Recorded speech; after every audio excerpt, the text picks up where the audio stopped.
the valley, let's turn it loud. Miami's pride, make us proud. CanesWear crew, you hear the crowd. Hurricanes ain't backing down. Every play, every score, raising bets and raising roar. Rocking orange, green galore. All for one and one for four. We got FTSN, taking names, win it again. Podcast fam, till the end, tune in, now let's begin.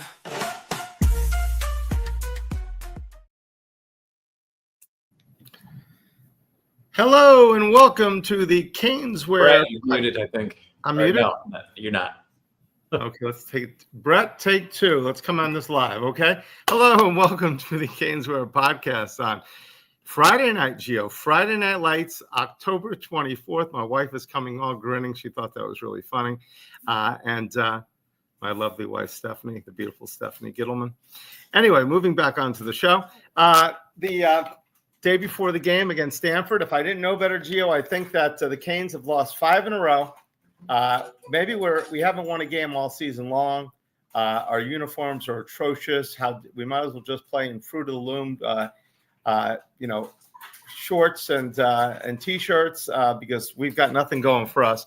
And not the number 9 team in the country with 1 loss, probably played the toughest record in college football right now. The toughest schedule. So it seems like the fans have been a little down on us, but hopefully we're going to pull it out against Stanford, beat SMU, and just run the rest of the table. But either way, it's great to be a Miami Hurricane. Thank you for everybody for joining us. I know a lot of people were on the previous spaces, and I hope you had an awesome time. I couldn't be on that one, but excited. 1 day away from Canes football. At this time tomorrow will probably be about halftime. So without any further ado, we may see Mando later. He may pop on. He's got a Halloween special tonight. And then also remember, we're sponsored by CanesWear, the Spot Miami Fan Shop. It is a military appreciation game. We do have the military uniforms. If you like them or not, we got them. They're selling like crazy, by the way, Gio. Everybody loves them. We've got people that are buying them. We've got the polos, we've got the shirts, we got the hats, we got it all. So we got lots of green too. A lot of people wearing green. And also remember, this program is on the FTSN Network. FTSN Network, Bobby and the crew do a great job. Like and subscribe to all their podcasts. And just thankful and blessed to be here. And without any further ado, Gio, the man, the myth, the legend, is with me tonight. How are we doing, Gio? Doing good. I know Hurricane fans not so good after that game last weekend, Friday night. The upset. I get it. I understand why people are mad or however they feel about the game. I'm just going to break the ice here and just go with the stat. I'm not saying that Miami's going to win the national championship, but this coincides with the factor of going undefeated. Last year, the 2 teams that played in the national championship, they both lost games last year. Ohio State lost to a Michigan team that was not very good last year. They had a good defense, not a great offense either. A 7-5 Michigan team they lost to. They lost to Oregon during the season, who they beat in the playoff. Mm-hmm. And Notre Dame, who was in the national championship last year, they lost to Northern Illinois early on in the season last year as well. And here's the other stat. Nick Saban, 2 out of his 7 championships with Alabama are the only ones that he had undefeated teams.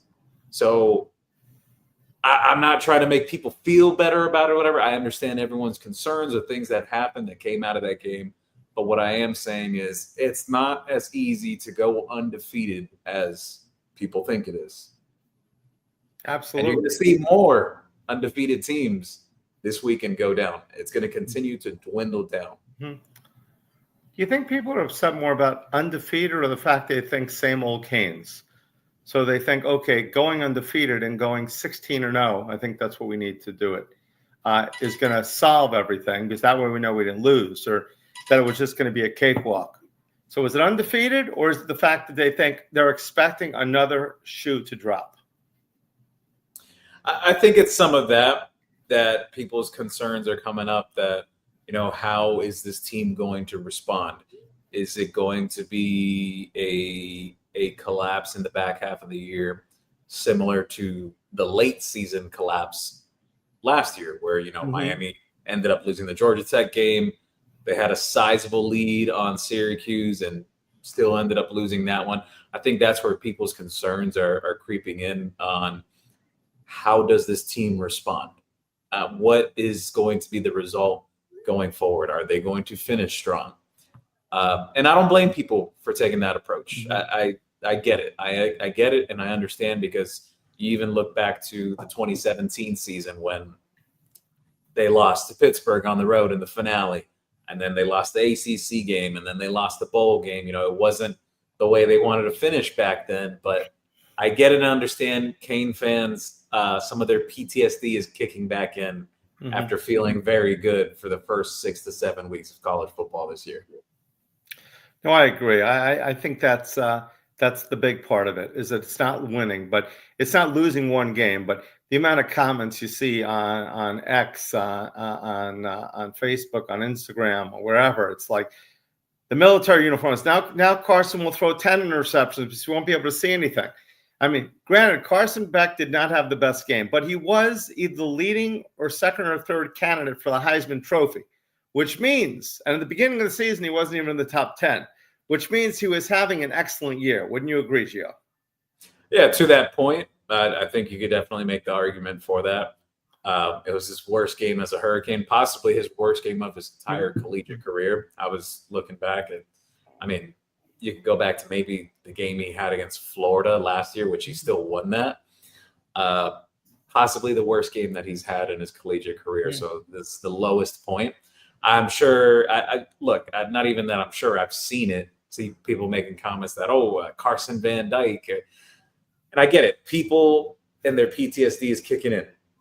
Your quarterback throws 4 games on a Friday, throws 4 picks on a Friday night, and you're having flashbacks to Georgia Tech Friday night at Hard Rock, where TVD threw 3 interceptions on Miami's own side of the field, and that's how Georgia Tech was in that game. Miami dominated yardage-wise and everything else. It's just bad field position, giving the other team opportunities. So I get it, understand absolutely everyone's concern. The concerns about what is Carson Beck going to be like going forward? What's the morale going to be like? The concerns about the run game. We've talked about it even before, leading up into the Louisville game, that yes, that we feel that it needs to be diversified a bit more. Our comments even about like the receiver rotation, not like related to like Malachi Toney or CJ Daniels, but we've made the comments leading up into that Louisville game that, we felt that, look, again, we're not the coaches, but there was definitely a drastic change in how that rotation was handled game 1 through 3 compared to 4, 5, and 6. The first 3 games when they played Notre Dame and USF, which resume-wise are possibly the best, not even possibly, it is the best wins Miami has right now. Those are 2 ranked teams. Miami played like 5 or 6 different receivers in those games, and those were like legitimate games. Even the Notre Dame game, they were still rotating some receivers in throughout that game, keeping guys fresh, getting different looks from other players. So, yeah, I understand and hear all the concerns people have. The concerns about Miami's linebackers coming off the Louisville game. They didn't have their best performance. The comments people have made about how they handled coverage concepts against Louisville, like why were they not pressing more? People complaining about the pass rush. The one thing I'll say about the pass rush before we move on here, it is very difficult for a team's pass rush to get to the opposing quarterback on quick 1 or 3 step drops. It's no one's going to get home doing that. I understand what people say, like, well, just press at the line with the corners. I agree. Did they have concerns? Maybe they could get beat over the top. Maybe that would be my inclination based on what they did coverage-wise with the cornerbacks, but it is what it is. And funny enough, saying is what it is. Someone brought up a comment Shannon Dawson said this week about the offense and the run game. He said it is what it is this week. Well, yeah, I just saw that comment. I didn't hear Shannon say that, but Coach Dawson. But, I am one of the few people that are more upset about the then more upset than Carson's interceptions, because I look at each one of those interceptions. They're, mutually exclusive with each other. The first one, the guy came out of he threw it a triple coverage. He threw it about a yard too short, probably, and the guy came out of nowhere to fly and leap and get it. The second one was another great play that the guy went and got. It was just obviously the last play was terrible. I don't know, was that ball tipped or not? It was a stupid play call. And there was, another one that was not that great. One was the one that they said was the roughing one was actually Josh dropped the ball, right? It bounced off of him on that one. So it wasn't really a Carson interception. Was it Josh, number 3? No. But there was one of them that was bounced off him. But the point is, I was more upset. 18 rushes for 55 yards. I know we rushed for 63 yards, but 8 of that was Beck on 9 attempts. So that we ran, a team cannot win running 55 yards. You can't win like that with the offense that we have. That is the thing that upsets me the most. What the data suggests too, Carson Beck, when his run game is not going at a certain level, he has struggled in the past. It kind of goes hand in hand. Again, we got to see how they address the running game going into the Stanford game and the following games after. You asked me, one of the issues I see, again, I'm not a coach, so I can't do it for them or tell them what to do, but me watching it, it's not that I'm against condensed formations. I think condensed formations, they could work perfectly fine with an offense like that you bunch and you run tight. However, the tight ends have had an issue with blocking this year. And you're bringing them in tight, and those issues still have persisted throughout the season. My suggestion would be that they spread the receivers out more. I know they've had a lot of success passing the ball in these tight condensed formations. They absolutely have. It's worked very well for them. However, I do think they're very capable of spreading it out more and still having success in the pass game and allowing your running backs to get more one-on-one situations when they make it to the second level against linebackers or a safety that's crashing down into the box. That's my suggestion. But again, I'm not a coach, so that's just my opinion. 2 years ago against Louisville at home also, we finally started, Dawson was obviously the OC, and we're doing the same thing. It was just straight up the middle. He went away from certain things. And there was one time late in the game we had a chance to tie it or win the game. Fletcher was in the backfield. He spread everybody out. I thought the perfect time, spread everybody out, hand it to Fletcher. They couldn't tackle him. But it was like the defense knows when in most of the times, if it's stacked inside, it's going to be a run. If it's outside, it's got a chance of being a throw. So obviously, the things I take from this game is it looked like Louisville knew the playbook. It looks like exactly how we set up, they were ready for it when we ran the ball. They knew we had they had triple coverage almost every time on the guy that was getting the ball. They took a 14-0 lead. They made us bleed in our running game for the first time that somebody ran through us. They passed very well against us. They did everything right. But with 30 seconds to go, we're at the 30-yard line that we can kick a tying field goal or we can win the game. So it seemed like we were completely outplayed. Everything went wrong, and we still could have and possibly should have won the game against a quality opponent. Brahm is, what is he? I think he's 4-2 now against top 5 teams. Yeah. So he comes prepared. He's got a great game plan. He's a great coach. They've lost one game this season to Virginia, who we know is undefeated in the ACC. And it's an overtime game too. And it's an overtime game. So it's like the fans are like, we're terrible. We didn't lose to a slouch team. We lost to a giant killer. Not too many teams are 4-2 against top 5 teams. We lost to a team that is playing very well this year. And we lost to a coach that figured it out. And we still easily could have won the game. So I don't know if that's a testament to us that we're so good and we just took everything that they were hitting. I look at it like this. I've been harping on this for a few weeks now.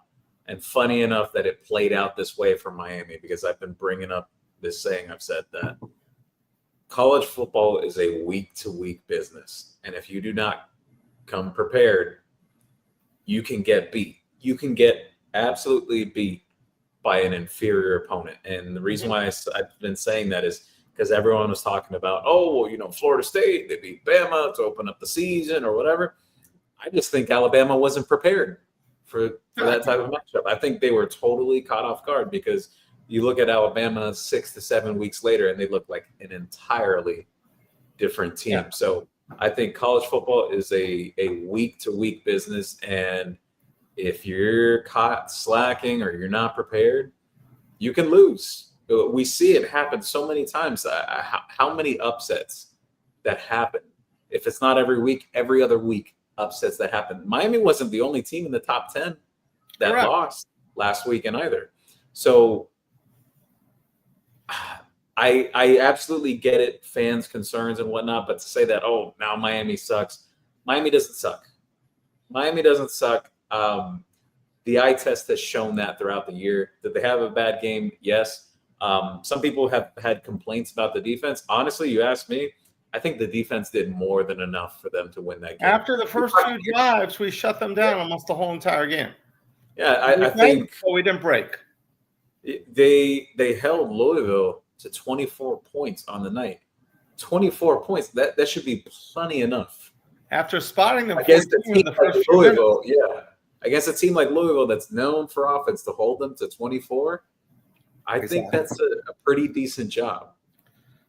One last thing I'm going to say, Gio, before we get to the comments is I say every week the 12th man. I know Texas A&M is the 12th man. I know about that. I know just the fans make a difference. The fans do more harm. We do more harm. We're on social media ripping our own team, ripping our quarterback, ripping them. But when the thing they can do positive is show up to a game, and that crowd was atrocious. I mean, it wasn't a good showing. It wasn't a good showing. I don't know if it's going to be a good. I can already tell it's not going to be a good crowd for Stanford. There may be less people than. It's not going to be a good one. I could tell by certain factors. So if the fans you're so worried about and everything like that, then I don't say everyone has to. The game's not expensive. It's $5 to $7 to get into the game right now, which is pretty sad.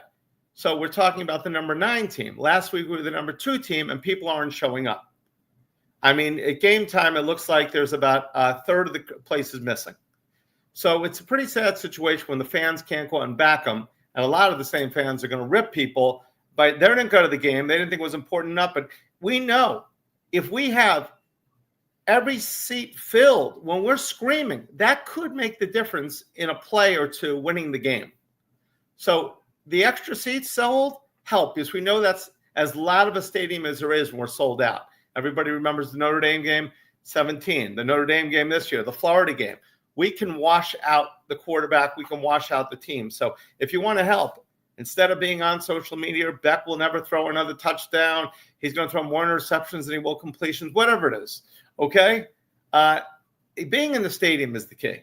And it's $5, okay? If anybody wants a $5 ticket, I will buy it for you if you can't afford it. That's Brett's promise for the day.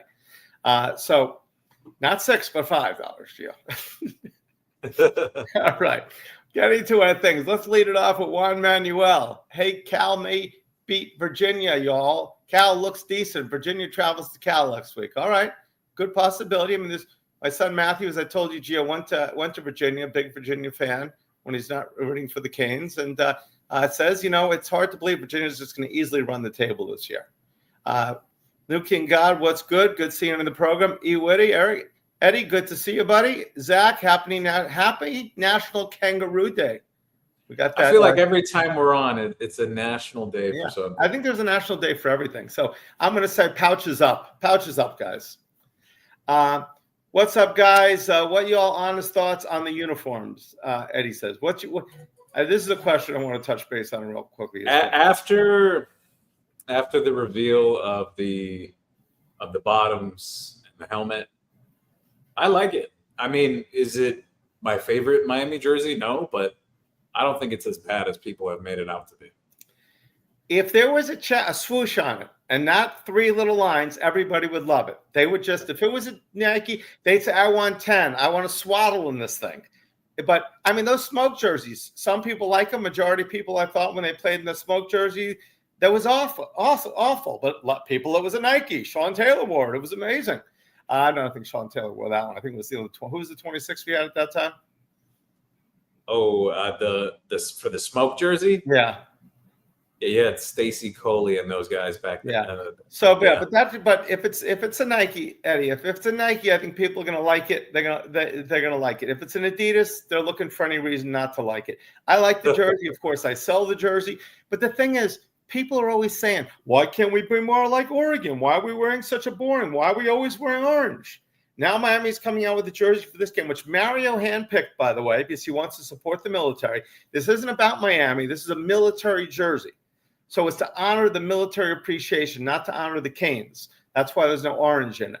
But the point is, it's like people like, we want to be like Oregon.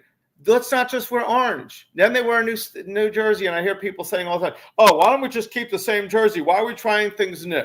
The point is, I'm really riled up tonight. You can't please everybody. If they please half the people, are doing good. So my personal opinion, I like the jersey.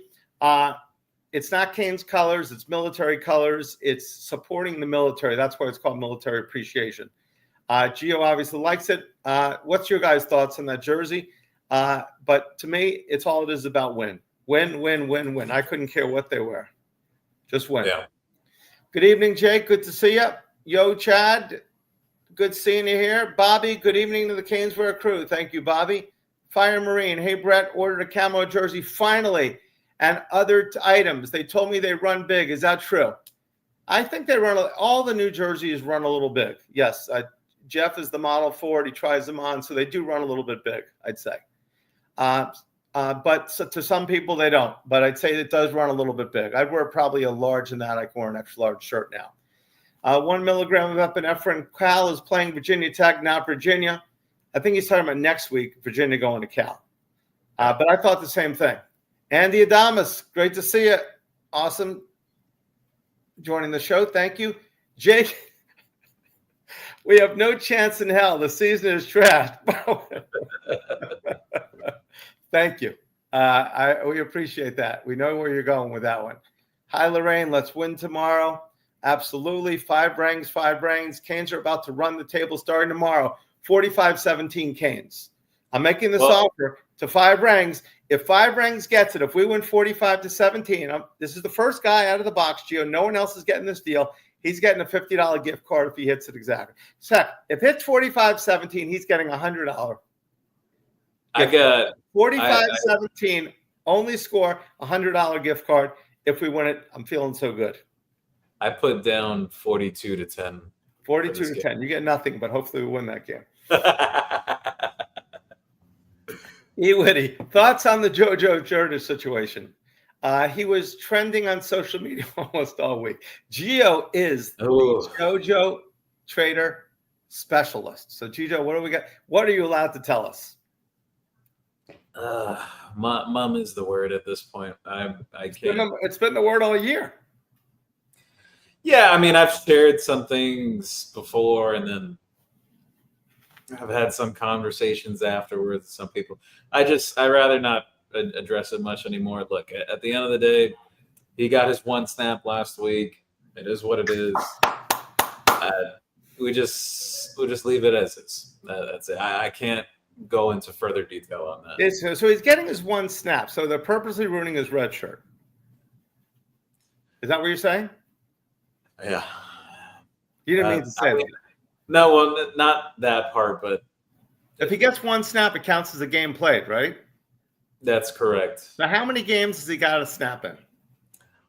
He's played in 2 games this year. That's all. He played rotation snaps against Notre Dame, and then he got in for 1 snap against Louisville last Friday. What was the purpose of 1 snap? Are you allowed to say that?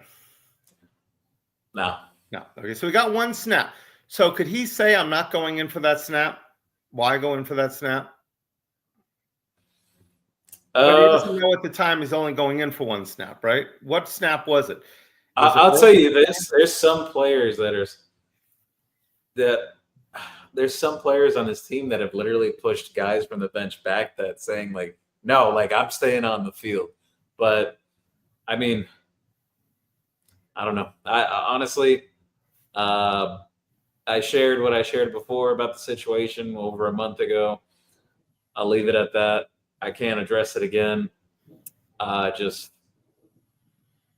don't know what's going to happen. I don't know what's going to happen with him when people at this point, last week I was told something that, that he did everything that he needed to do to get back onto the field and whatnot. He's doing what he needed to do in practice. He did get on the field. It's just one snap. But, I mean, at the end of the day, I don't know what to say anymore. I don't want to say too much either because I don't want to have certain conversations again and then being questioned either. We don't want you to do that. So basically, taking obviously the Terry Rozier and all the gambling with the NBA is in the news.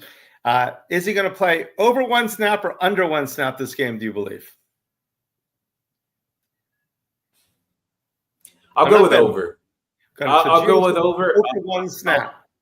I'll go with over because I think this is a game that Miami will create the opportunity to put in other players in the game.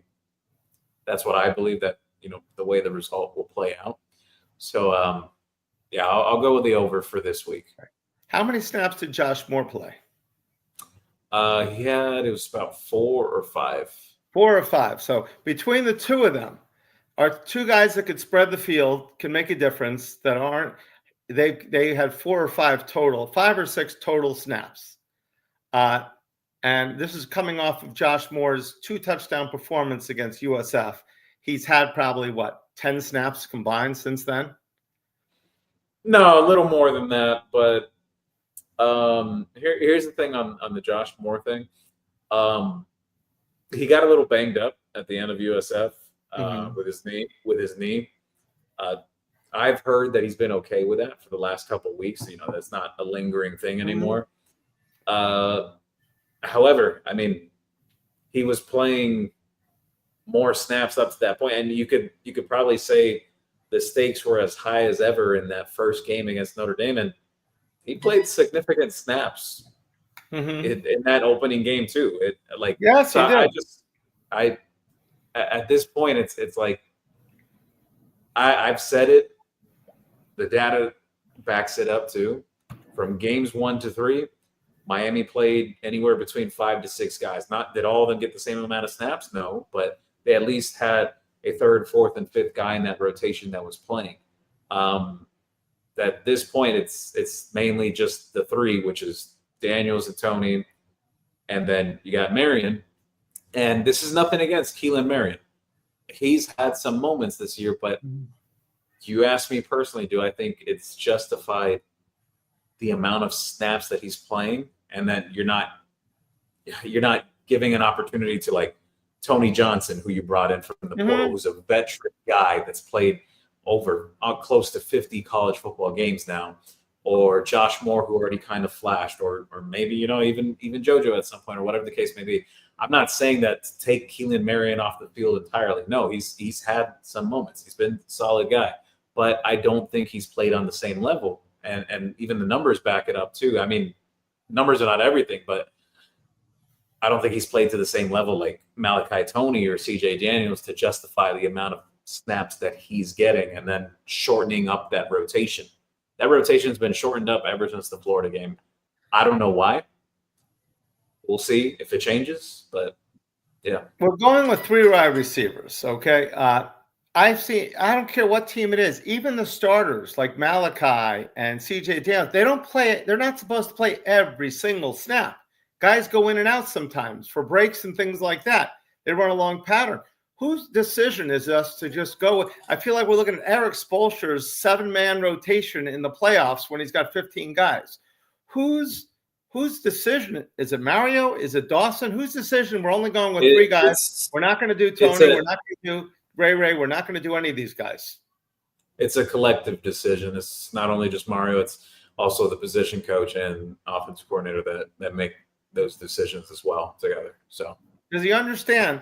Number one, it can help recruiting to say, oh, we got all these guys that are not playing, but we got a freshman doing great, which is fantastic. But all these other guys can't find the field because they may have turned in their homework late. Did they turn in their homework late? Did their dog eat their homework? What happened? Something's going on that nobody's playing. Yeah. Which is disappointing, Gio. I don't want to. I mean, it's been that. I'm thinking about that, but it's disappointing. The first half of the games, there was a rotation. The second half of the first 6 games, there has not. The numbers back it up as well. 3 receivers and nobody else. And I'm not saying this to make this clear. I'm not saying that just to throw in a guy into the game just because whatever. But I feel like unless your name is Malachi Tony or CJ Daniels, halfway through this season, I don't think anyone's has earned the right to basically play the entire game if you're a receiver. I just don't think anyone else has been consistent enough to justify no one can play the whole game, but you can get in for 20%, 10% of the snaps for 10 plays. Everyone can get in, even for Malachi. We have a long drive. If he runs a long pattern, I mean, people have a breather. It also changes up coverage a little bit that they're not on the same exact guy. Also, you need depth. So it's like, and I'm not complaining about losing the game, but I'm complaining about the way we're going about it. I'm complaining about the running game, the vanilla offense, the up the middle between the tackles. Thank goodness we had a play that they didn't know that end around because it wasn't in the playbook. They didn't know what it was. Here's the one thing on that, because for some people it was a big shocker this week. I was already aware of this, but for some it was a shocker when it was revealed this week that Dawson does a lot of the game planning when it comes to the passing offense, and that a lot of the run game, Alex Mirabal puts a lot of input into that in terms of the game planning week to week. So for some people, they freaked out. They're like, wait a minute, Dawson's not calling all the plays, or Mirabal calling the running game, you're saying? Yeah, there's a lot of programs around the country that actually do this, that they have a run game coordinator and a pass game coordinator as well. Mm-hmm. Mike McDaniel, the coach of the Dolphins, sometimes coach of the Dolphins, used to be the running game coordinator for San Francisco. And they ran for 5 yards a carry, great running team all the time. But a running game coordinator is nice, but they have to know it's more than, up the middle, up the middle, up the middle, up the middle. If you're going to beat, you may beat Louisville, but if we play that same game and we have the opportunity to play Ohio State, we're probably not going to win it with their big defense. I'll tell you this. I heard this through a former player this week, that in terms of these condensed formations and what Miami's trying to do up front and trying to run the ball and everything, the concept behind that is that if your offensive line is so good that you're just going to knock guys out of the way and there's going to be a hole created. But I feel at least these last 2 weeks, these last 2 games, it hasn't exactly played out that way. And if it's not working, something has to be changed up. I'm not saying for an entire change and just say like, oh yeah, just change the entire offense. No, it's not everything is wrong. But if it's not working, switch it up. And the reason why I say switch it up is Jeff Brom and what Louisville did against Miami, they changed up what they were doing before. They were, because Jeff Brom self-analyzed and self-scouted his own team and realized, damn, Miami may have one of the best or one of the 3 best pass rushes in the entire country, like defensive line in general. And our offensive line is like one of the worst units in the ACC that Jeff Brom is telling himself about Louisville. He decided to go with the quick game to counter Miami's pass rush. And this is where I'm going here with this, is that I think there needs to be more, not trying to dog on the coaches, but I'm just being honest. I think there needs to be more matchup-based game planning rather than just we're going to run the system, we're going to run right through them, and we're going to out-talent them. That's exactly it. We're going to go ahead and steamroll them. We're going to play like the Chicago Bears of the 1950s, and we're just going to get in the mud and just run straight ahead. It's going to be 3 yards in a cloud of dust, whoever that was. 3 yards in a cloud of dust.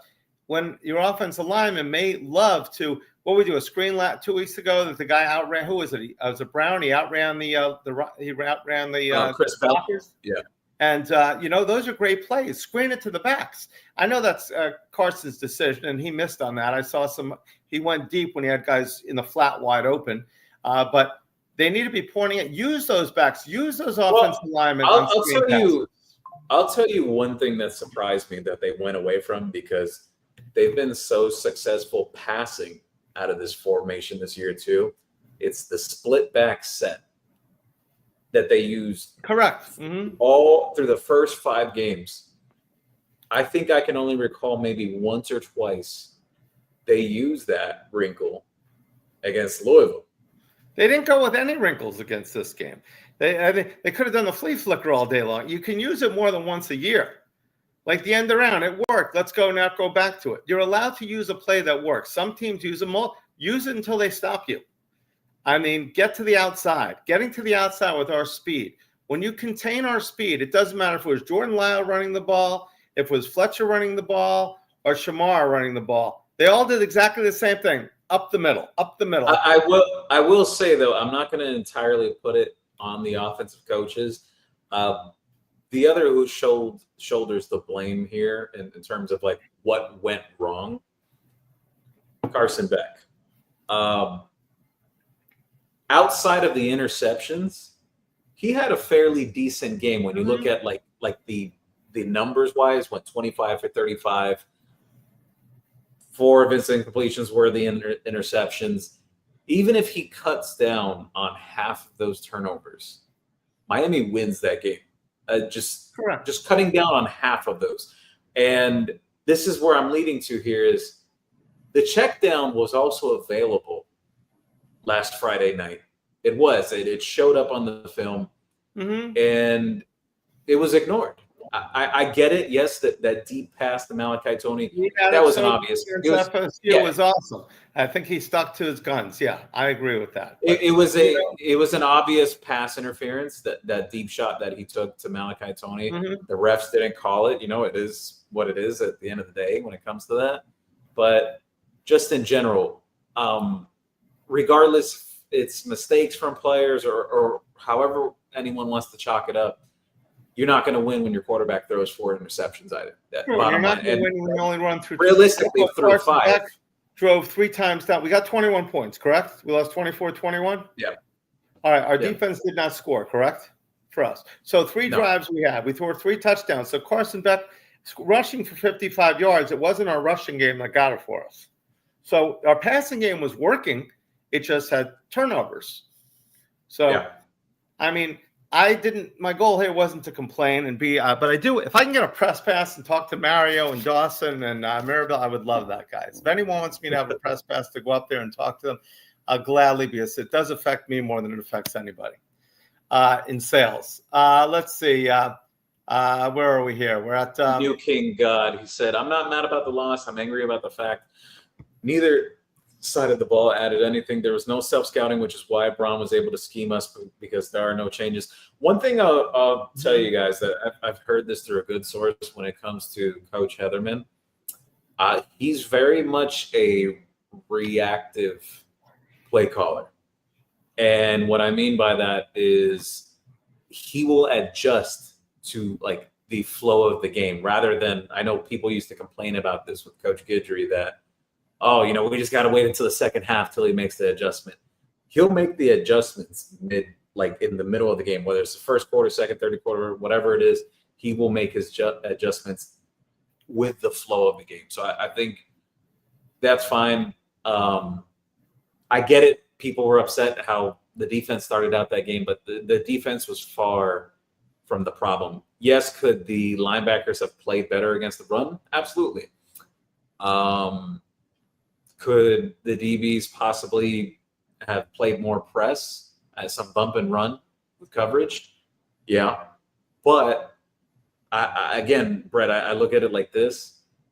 They held Louisville to 24 points. That's more than enough to beat Louisville, who's known for being an offensive-heavy team.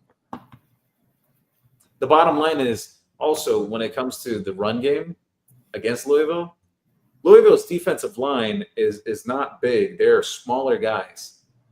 That was the worst performance I saw from Miami's offensive line since Mario Cristobal and Alex Mirabal arrived in 2022 when they didn't have the guys yet. They have the guys now. Mm-hmm. You know, that if I was Mirabal, I would be saying, like, you know, I want to see a dominant performance from my guys this week against Stanford. Like, leave no shadow of a doubt. Because, I mean, they look like an entirely different group, Brett, against Louisville. It was kind of shocking to watch. But that's coaching. Brom figured out a way to adjust his game plan by watching tape of Miami to say, this is what they do. They're obviously a much more talented team than we are. Okay, they can push us around if they want to. They could get to our quarterback every time. So the only way we're going to win this game is if we go ahead and figure out a way to beat them at their strengths. Our coaches, unfortunately, I mean, technically we were the ones coming from power, so we're not supposed to change as much because we're not going to say, okay, we're going to do this, we're going to do that, because we're the powerful, fast team. But at the same time, we have to put some wrinkles in there, like the end around that we did that they weren't ready for. The Malachi end around. Yeah, well, that's the other thing I lead to about just creativity as well in terms of the run game. You dial that up, and it ends up being a touchdown. I think, again, you know, not because of just one play works or whatnot, but I think it akens to the call that everyone is saying that just switch it up a little bit. No one's asking for any crazy exotic things. And our most exotic play is on a 2-point conversion. Yeah. I agree with you, Gio. We need to just be. I know you have the coach's ear. Tell them. You saw me on X posting the Einstein things. Run outside. I say, just a reminder, run outside, end around, you know, pitch the ball, jet sweep, double reverse, whatever it takes. I mean, Louisville threw the whole bag of tricks at us. So did Florida State. They threw 3 quarterbacks on the field in the beginning because they said, we're going to shake it up. Miami is so. I'm just saying, if we want. Here's the thing, Brett. I'll mention to you this, because I made a joke about it during the game. I said I put like a little GIF next to it that I said, "break glass in case of emergency," and I put my tweet was, "Hey, you know, Malachi Tony has played a lot of quarterback in his career. Like he did some in high school, played a lot of it when he was in Little League." You know what I was suggesting, right? Like Wildcat, I'm surprised we haven't seen a wrinkle like that with this offense this year. That putting Malachi Tony as a Wildcat quarterback. He doesn't seem to do things like that. But that would be a cool play just once in a while. I know it doesn't mess up with the flow, but you're right. And Malachi, obviously, if it wasn't for Malachi playing in that game. If Malachi's no-show in that game, I mean, we do lose by a lot more than 3 points. We are depending on a freshman single-handedly to keep us in the game, which is kind of scary. Here's the other thing I want to segue to about Malachi. I believe he has even more of a discussion to be an actual All-American this year than just a freshman All-American. If you look at the numbers of like the slot receivers around the country, like Mekhi Lemon at USC and this one other kid that I'm forgetting about now, but Malachi is right up there with those guys. Like in terms of just the production. Again, I'm just saying, you know, usually when they release these All-American teams at the end of the year, there's usually first, second, and third team All-American. At minimum, if he continues on the pace he's at, second or third team All-American if he continues to play like that for the rest of the year. It's not just best freshman in the country. Yeah, I do think he is the best freshman player in the country, but he is playing at an All-American level. There's no doubt about that. Well, we're seeing freshmen do that more often. We saw Riley Williams, of Alabama last year. Ryan Williams, and of course, yes, and Jeremiah. Those were 2 of the best receivers in the country last year. Jeremiah, especially. I think he was better last year than he is this year, but that's another story. I could be off there. Well, teams are keying in on him more, exactly. So the other receiver, Carnell Tate, is really benefiting from it now. No, and that's the goal of a great receiver to bring the other guy out more, no doubt about it. Raymond Rodriguez, I thought I missed y'all yesterday. Glad I didn't. Now I can ask my weekly question on new fitted hats. Appreciate y'all. Appreciate you, Raymond. And my answer to that is the same as it was the previous weeks. We are waiting on New Era, but thankfully we put the order in, and hopefully they will be here soon. We need those fitted. Each time I order, I know I haven't, but I'm going to say next time, please, for Raymond Rodriguez of the famous CanesWear Podcast, Gio, we need to get those. He wants the fitted hats. We got to get them from New Era. I apologize. We still don't have them, Raymond, but we are. Thank you for your reminder every week. Jake, my concern has been it is what it is attitude, and the comment made by I always say, you touched about that for a minute. I didn't actually hear it. I was a little crazy this week. I didn't hear it. When did he say that? In the press conference? In the press conference, yes. So it was like basically said, Tua, I'm going to go home to my family. LeBron said a few years ago when he lost the championship game, it doesn't matter. I'm going to go home to my kids. ROC is saying it is what it is. And they asked him, what about the running game? Is it too vanilla? Why did he answer that question like that? Yeah, it was in relation to the running game questions. And that's when a bunch of people started flipping out because the revelation came for fans, at least, that, Mirabal gets all this input on the run game and whatnot. And yeah, so fans started freaking out. And then they were like, oh, well, and Dawson said, it is what it is. And I'll be honest with you. I think sometimes this happens in interviews in general, that sometimes there's filler words that come out. Mm-hmm. Maybe it's not exactly the way he wanted to say it, but it does happen. No doubt about it. But I mean, great coaches or any coach can be sidetracked by somebody that they have. Mirabel and obviously Mario are very close, correct? Yes. Just like Golden and D'Onofrio. I mean, a lot of people liked Golden. They loved the offense was exceptional, but they didn't like D'Onofrio. And eventually he didn't want to, D'Onofrio was just a terrible coach. But they let him, Golden never put him in his place. Now, if Mario has to would he take the running game? Would he just say, let's go with somebody that's has three-dimensional plays in there? Let's mix it up. We'll see this game. Because let's see this game if we come out with less vanilla. I mean, we could probably beat Stanford no matter what, even though they did just beat Florida State last week. We should be I do think, because they did kind of address it this week early, and when Mario went on with Joe Rose on WQAM early Monday morning, mm-hmm. and then even the press conference as well. The general sentiment that I got from it was that, yes, they know, and it sounds like they are going to make some tweaks. However large the difference is, we'll see. That remains for game day.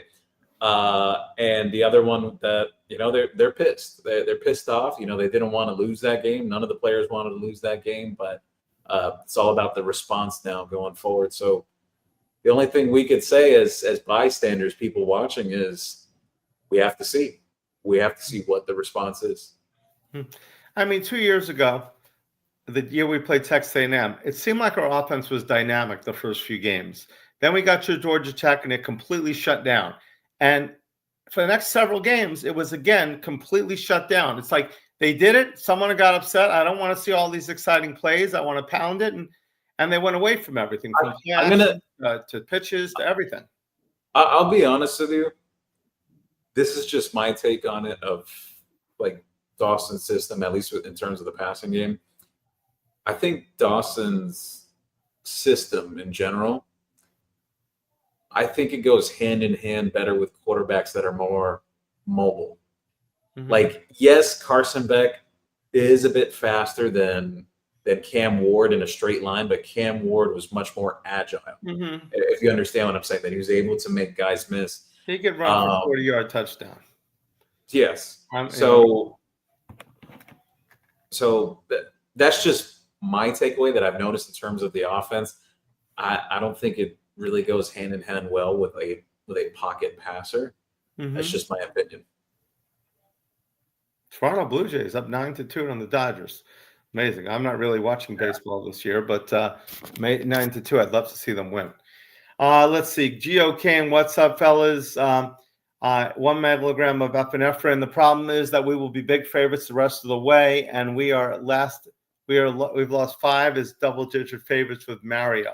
if we keep playing good teams, we have a fighting chance. So he's more concerned about games, it sounds like, Gio, against lesser opponents than he is. Yeah, inferior opponents. And I understand his reasoning behind that. It's very difficult as a coach to get your team up for every single game in a season, especially when like you involve like the magnitude of the game and the emotion behind it and whatnot. They got to pull it out of themselves. They have to.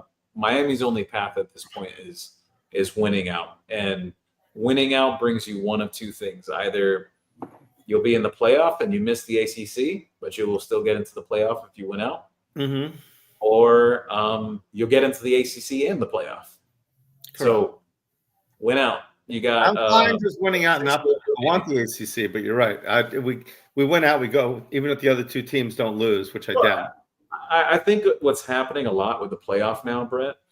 The important, like, and I hate to say this because it would absolutely be great if Miami went and finally did what they've needed to do for a long time to win the ACC. Mm-hmm, sure. I absolutely agree about that. However, the importance of the conference championship games have really whittled away with the college football playoff expansion and just where everything is headed now.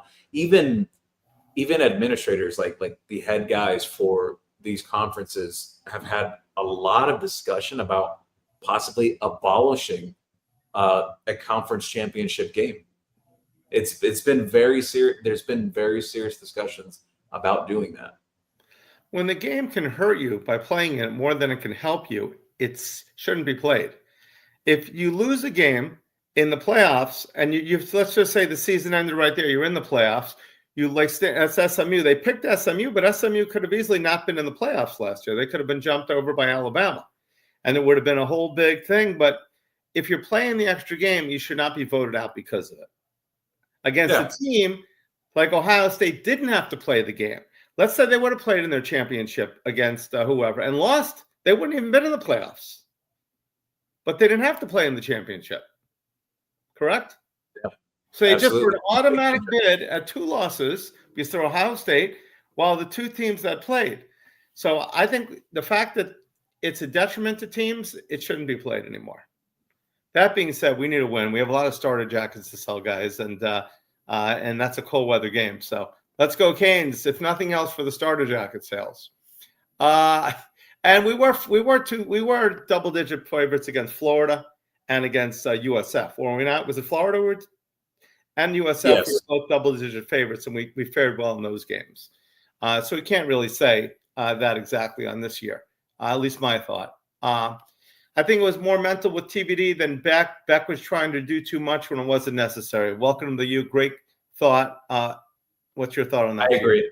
I absolutely agree. It showed up on the agree as well. He was felt so good. That FSU game, like I said, I've not seen too many quarterbacks make the throws he made against FSU. Guys, it was impressive. A dead run. And this one, he just missed. Got under the ball or something like that. So I don't think Beck will be the reason we lose more games. Good evening, Gio and Brett. Like Aaron Rodgers once said, everyone needs to relax. I agree. A lot of people have been acting ever since that loss. Oh, the sky is falling. I get it. I understand that people are upset, but it's a long season. Now, if Miami goes out there and lays another egg, then yeah, I'll start hopping on the train with you guys and saying, hey, what's going on here?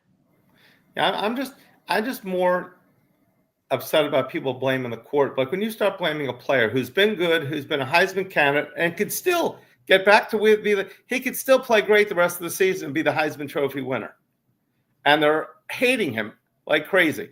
And it just makes no sense for one bad game. I'm more upset about the vanilla running game and things like that. Juan Manuel, how can the coach justify not playing Luka Gilbert and Brock Schott? Morrow and Lofton is clearly not himself with injuries, and Bauman not playing well. Playing favorites, guys they trust, is hurting the team. Yeah, well, a lot of things that come into play, too, in terms of playing time as well, even specific positions like that. It's more so than just a guy being big and tall and that he could run. It's also the factor of, do they understand the playbook? Can they block well? Those factors come into play too. So, but I get what he's saying, though. I mean, the tight ends haven't exactly been too great this year. They've had their struggles in terms of blocking as well. So I understand what he's saying. No doubt about it. I think it'd be good to see other guys on the field sometimes. Witty, let's see, Louisville ran one-on-one concepts all game, drags out, stick routes. You see that, Gio? Yes, they did. It was very simplistic what they were doing. There's a lot of some mesh concept there too. So, yeah, I mean, I think Miami's linebackers, they just got to tackle better too. It was not a good game from their linebackers. No. I think Louisville coaches figured out a way to be our kryptonite. Hopefully nobody else can figure it out. Gio, Kane, we need to see our offense take that next step. We have to get more playmakers involved in this offense. And please stop all the dumb penalties. Good point. First person to talk about Miami is 130th in the country out of 136 teams in penalties. Actually, this is actually a running theme. It has not changed with this program through these years since Mario has been here. Miami's still been up in the hundreds in terms of committing penalties. That has to change. I get it. Yes, I understand people's sentiments that they feel that, the refs are sometimes against Miami, whatever the case may be. But bottom line, it's more than that. Even this year, it's the amount of false starts. You have a 3rd and 2, you get a false start, then you get a 3rd and 7. Now you're behind the sticks again. They have to clean that up. And unfortunately, that didn't come out of the bye week. Even the 2 bye weeks that they had, I have questions going forward if it will be cleaned up. I don't think so at this point. Maybe a little bit, but we'll see. Mario likes to talk about his time under Nick Saban. Nick Saban was a disciplinarian, similar to what Mario is. I don't see this happening to Nick Saban's teams. These penalties. So hopefully Mario can clean it up. But it is a problem. You're 3rd and 2, you go to 3rd and 7. You're 4, it's like we really need to work on that. And I don't know who's the one that's got to do it, but someone has to do it. Let me just say one thing about the buys. Since I have been tough on the coaching more than the players, I think it's very difficult to coach players. I know they're grown. They're not really. They're still kids. Let's face it, and they're getting paid. But to get a bye week, then play your biggest rival. Then you get another bye week to play at home against Louisville. I mean, I've never heard of a team having 2 basically, they played 1 game in a month. And I think it's just difficult to get yourself. It took them a little while to get adjusted, which is why I believe we were down 14-0. Yeah, I think that played some factor to an extent. I also look at it like this: great teams overcome adversity, and how Miami has been really good this year. They've shown quite a bit in terms of the eye test, but I don't think they've proven yet that they are a great team. They have not. But you know what? Great teams lose 1 game too. I mean, Kansas City Chiefs won a couple of Super Bowls. They lost really bad games. The New England Patriots won Super Bowls. They lost games. Alabama lost games but won the championship. I think 1 year they didn't even play in their conference championship but won. Ohio State, like we said, lost 2 games and won the championship. So it's not about losing. It's about how you lose and, more importantly, when you lose. Like Miami loses last year to Syracuse early instead of the last game. We at 10-2, if we're rising, we probably go ahead and get in the playoffs. Well, that's the benefit they have to their hand right now, that this is still in the middle, like smack dab right in the middle of the season. This is not the end of the season yet, so they still have room to work with, but the margin of error is very, very thin right now. Totally. I mean, we said it, 1 game can chase it. Another game, I mean, they can still make the playoffs with another game, but it's getting more difficult, obviously, to win the ACC. Losing another game? Yeah, they can still get the playoffs with another game. I don't think so. They got to hope a lot of other teams lose. I think the committee showed that very well, that that if you're a 2-loss team in the ACC and you didn't play in your conference championship, I think they showed it very clearly with Miami last year. Well, they gave it to SMU last year, who played in it. So they gave it to the team ahead of us. We don't know correct. I doubt we will. It's possible, but they do need to win every game. 100% correct. Jake, when you're running a bunch and trying to dive into the A gap, there's nowhere to go. Bounce Lyle off the edge or whatever. Get outside. I mean, great point. Lorraine mentioned here we need some creative play calling. Matthew, get them in. Sometimes the defense just makes a great play. That's true. That I've always said that sometimes players make great plays. You can do the greatest coaching. You can throw the greatest pass in the world, and a guy may intercept it. That he'll get up, or you can have the best coverage in the world. You ever seen a great pass will beat a great? So you're right. That's a great point, Matthew. No wonder why I sent him the loss. I will say though, Miami's defense did miss opportunities though. To my recollection, there was about 3 that they were very capable of picking off and creating a turnover, and they didn't come down with those. That's a shout out to Keontae Scott, by the way, for forcing the fumble that he did on Isaac Brown. I mean, he was playing with his head on fire that entire game. But everything looked like it was going downhill for us. It looks like it was over.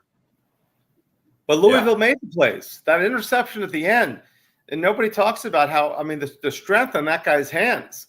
The ball fell out of his hands, and he caught it right before it hit the ground. And also the interception. That was something. That was a tremendous play by the player. Just I know everyone has gone back and forth about it throughout this week about Beck's comments after the game and about Lofton running the wrong route or whatever. It is true in essence that yes, Lofton was actually supposed to run an out route. He ended up cutting that route short and kind of ran what would be a wheel route, and not even a proper wheel route. Usually when you run a real wheel route, you're running towards the outside hashes, and he wasn't anywhere close to there. So, yeah. But again, just tremendous play by the linebacker himself. A South Florida kid, by the way, a Columbus guy, TJ Capers, making the game-winning play for Louisville. But I don't think Beck was trying to necessarily get on Lofton for that, that situation happening and whatnot. It's just kind of more so just trying to explain it in a sense, at least to what the media was asking him. But if he does run the proper route, it probably is not an interception, though. So it is true in essence, but it still doesn't excuse the other turnovers that he had though during the game. Correct, but this is the most egregious one because it was the end of the game. It was like, of all plays, why are we doing that play? It just looks so bad. Yeah, I couldn't believe it myself. Just Miami was driving down, looked like they had the momentum. They were gonna squeak out a scary Friday night game, and just was taken right out of their hands. Juan Manuel, why is Mario and staff so stubborn and arrogant to want to beat team playing vanilla and daring people to stop what is coming when you telegraph what's coming? You also hinder the running back's talent. I mean, good questions. Why is he so stubborn, Gio? I can't speak for Mario. We love Mario. We'll have him on the show. Lamar Thomas, who's got his podcast, he's got Mario on it. See if Mario wants to come on our show, Gio. I think I'll just have to be nice. So what's up, Ken Nation? Stephen Bozer, welcome to the show. Jake, who is actually calling the plays, Dawson or Cristobal? We found out today it's Mirabal. Well, in terms of run game planning, which is what most people are upset about. Yeah. So I had no idea that Mirabal could be calling the plays because everybody's blaming Dawson for it. And so is that, I know Dawson, you're saying filler, but could Dawson be saying, hey, it is what it is. I got no control over that. We don't know what he said, but now that we know, Jake, that Mirabal is calling the, but he does a great job recruiting and everything else. So we're going to let him go. We're going to keep him. We're going to let him go on this one. Stephen Bozer. I like this comment. You can read it. Stephen Bozer from YouTube shared, if you've ever played poker, playing tight is a great strategy. But if you don't change it up and break your patterns up, you will be easy to read and outplayed. That is so right. And that's anything in life. if you're married and you take your wife to the same restaurant every single night or wherever you do, it's like it's not going to be. There's not going to be any celebrations or anything like that. No matter what you do in life, if you do it exactly the same way all the time, you have to change it up in life. I mean, no team, if a pitcher, the best fastball pitcher in the world, he can't throw a fastball every single pitch. So You're 100% correct, Stephen, from YouTube. Juan Manuel, to me, this loss is clearly on Mario and Dawson's stubborn and arrogance. Unfortunately, we learned things the hard way. Is that Tim Hardaway? Not the most effective way. Love Tim Hardaway. But yes, I agree on that. But we're not going to get Mario on the show if Brett keeps blaming him. And he may want to come to the store for a signing. And we know for sure those Mario Cristobal shirts are not going to sell as well. We love Mario. Jake, Brett, go. Jake said here, Brett, Jeff Brom coached and schemed to win. He didn't run the same old, and we ran the same old. That's why Louisville knew where everything was going. That's on Dawson. Mm-hmm. Exactly. But we have a triumphant here. It's like we have Mario and Dawson and Mario, Dawson, and now Mirabal. So we don't know who's calling what, which is kind of scary. So are we misplacing our blame on Dawson? Yeah. Okay. Fans had a revelation for themselves this week. So not everything is as clear as it seems. It's like a little bit of a secret going on. E. Whitty, do you think UCLA could upset Indiana? No one saw UCLA beating a Penn State team that was ranked within the top 5. No one saw that happening, especially considering UCLA had just fired their coach not too long before that. So anything is possible, but no, I don't think Indiana will lose to UCLA. I don't see that happening. But we didn't. I will say though, Brett, I saved this here because I've been taking notes about this Stanford game coming up this weekend. And the last time Mario Cristobal went against Stanford when he was at Oregon, they were ranked number 3 in the country and lost 31-24 in overtime to Stanford on the road. Obviously, situation is different here. It's home game for Miami and whatnot. Just some facts here. Stanford will be getting their starting quarterback back for this game. He's expected back. He got knocked out during the Florida State game. And one interesting thing, I know some people had some gripes about Miami's defense and whatnot and certain things that happened in the Louisville game. Bottom line, they still held Louisville, an offensive-heavy team, to 24 points. That you should win when you do that. However, Miami, when it comes to points allowed in the country this year, they are the number 1 team in the ACC, allowing only 92 points this year. Out of all ACC teams, they've allowed the least amount of points on the field. And they're number 6 in the country in that category.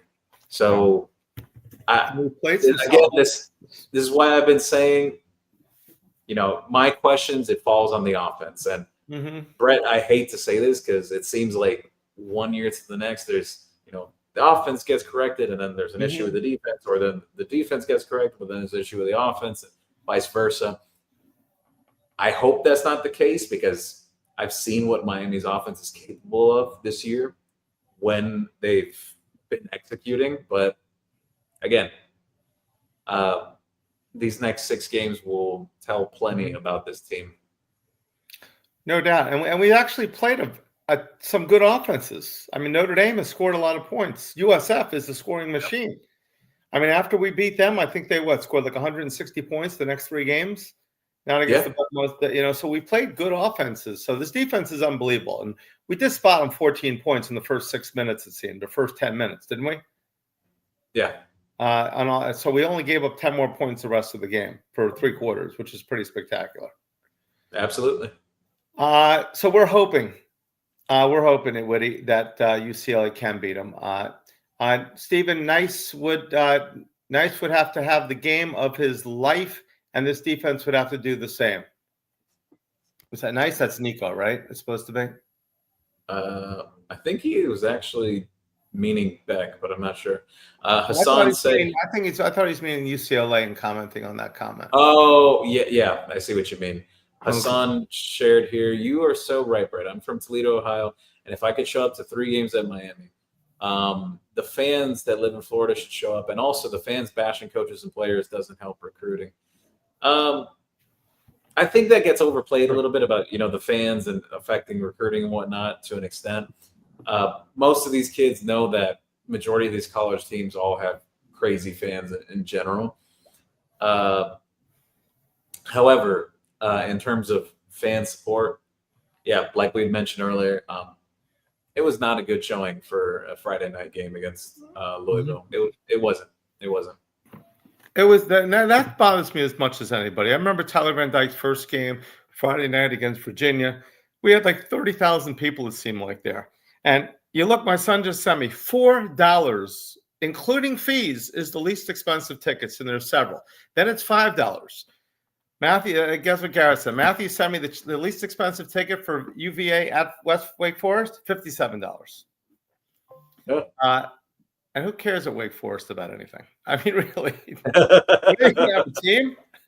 Any Wake Forest and some, I apologize. But, I mean, this is Miami. We're playing on a possible, we're still, a week ago, we thought we could win the national championship, and we still can't. But $4 seats and people can't go? Yeah. Anyway, damn it, Mario, you ruined my weekend. I'm getting the feeling that Juan Manuel is not happy with Mario. I mean, I don't know about you. Andy Adamas, he's a great, what is it? Andy, great to see you again. Kim Sanchez, my amazing hairdresser. I've got everybody on the show here. You can see, guys, look at this haircut. Kim, thank you very much. All right, Brett, you are so entertaining. Good luck tomorrow. I'm coming to your store. The best is CanesWear. Thank you very much. Great customer, Kim. Great person. And like I said, thank you, Kim. I am looking marvelous. Oh, 5 Rings said, book it. One Manuel said, forget what I said. California sucks. Virginia will win. Trey Kendricks shared, so JoJo to SMU, got it. Juan Manuel said, free Joshua Moore / Dalen Upshaw. That actually would be totally. I think that'd probably be a good a good NIL short. Free JoJo, free Moore, free JoJo and Josh. I don't know if anyone would be upset about it. Canes Jones, thanks for reposting the stream. We appreciate it. Yes. Canes Jones reposted the stream. Was actually in his space earlier this afternoon / night. We were in there for about 2 hours of round robin. I could have been there today. Lance Davis here shared. Rest Akeem Mesidor. Let him get healthy. We need him back. Let Blunt, Lightfoot eat. Need more Josh Moore. Yeah.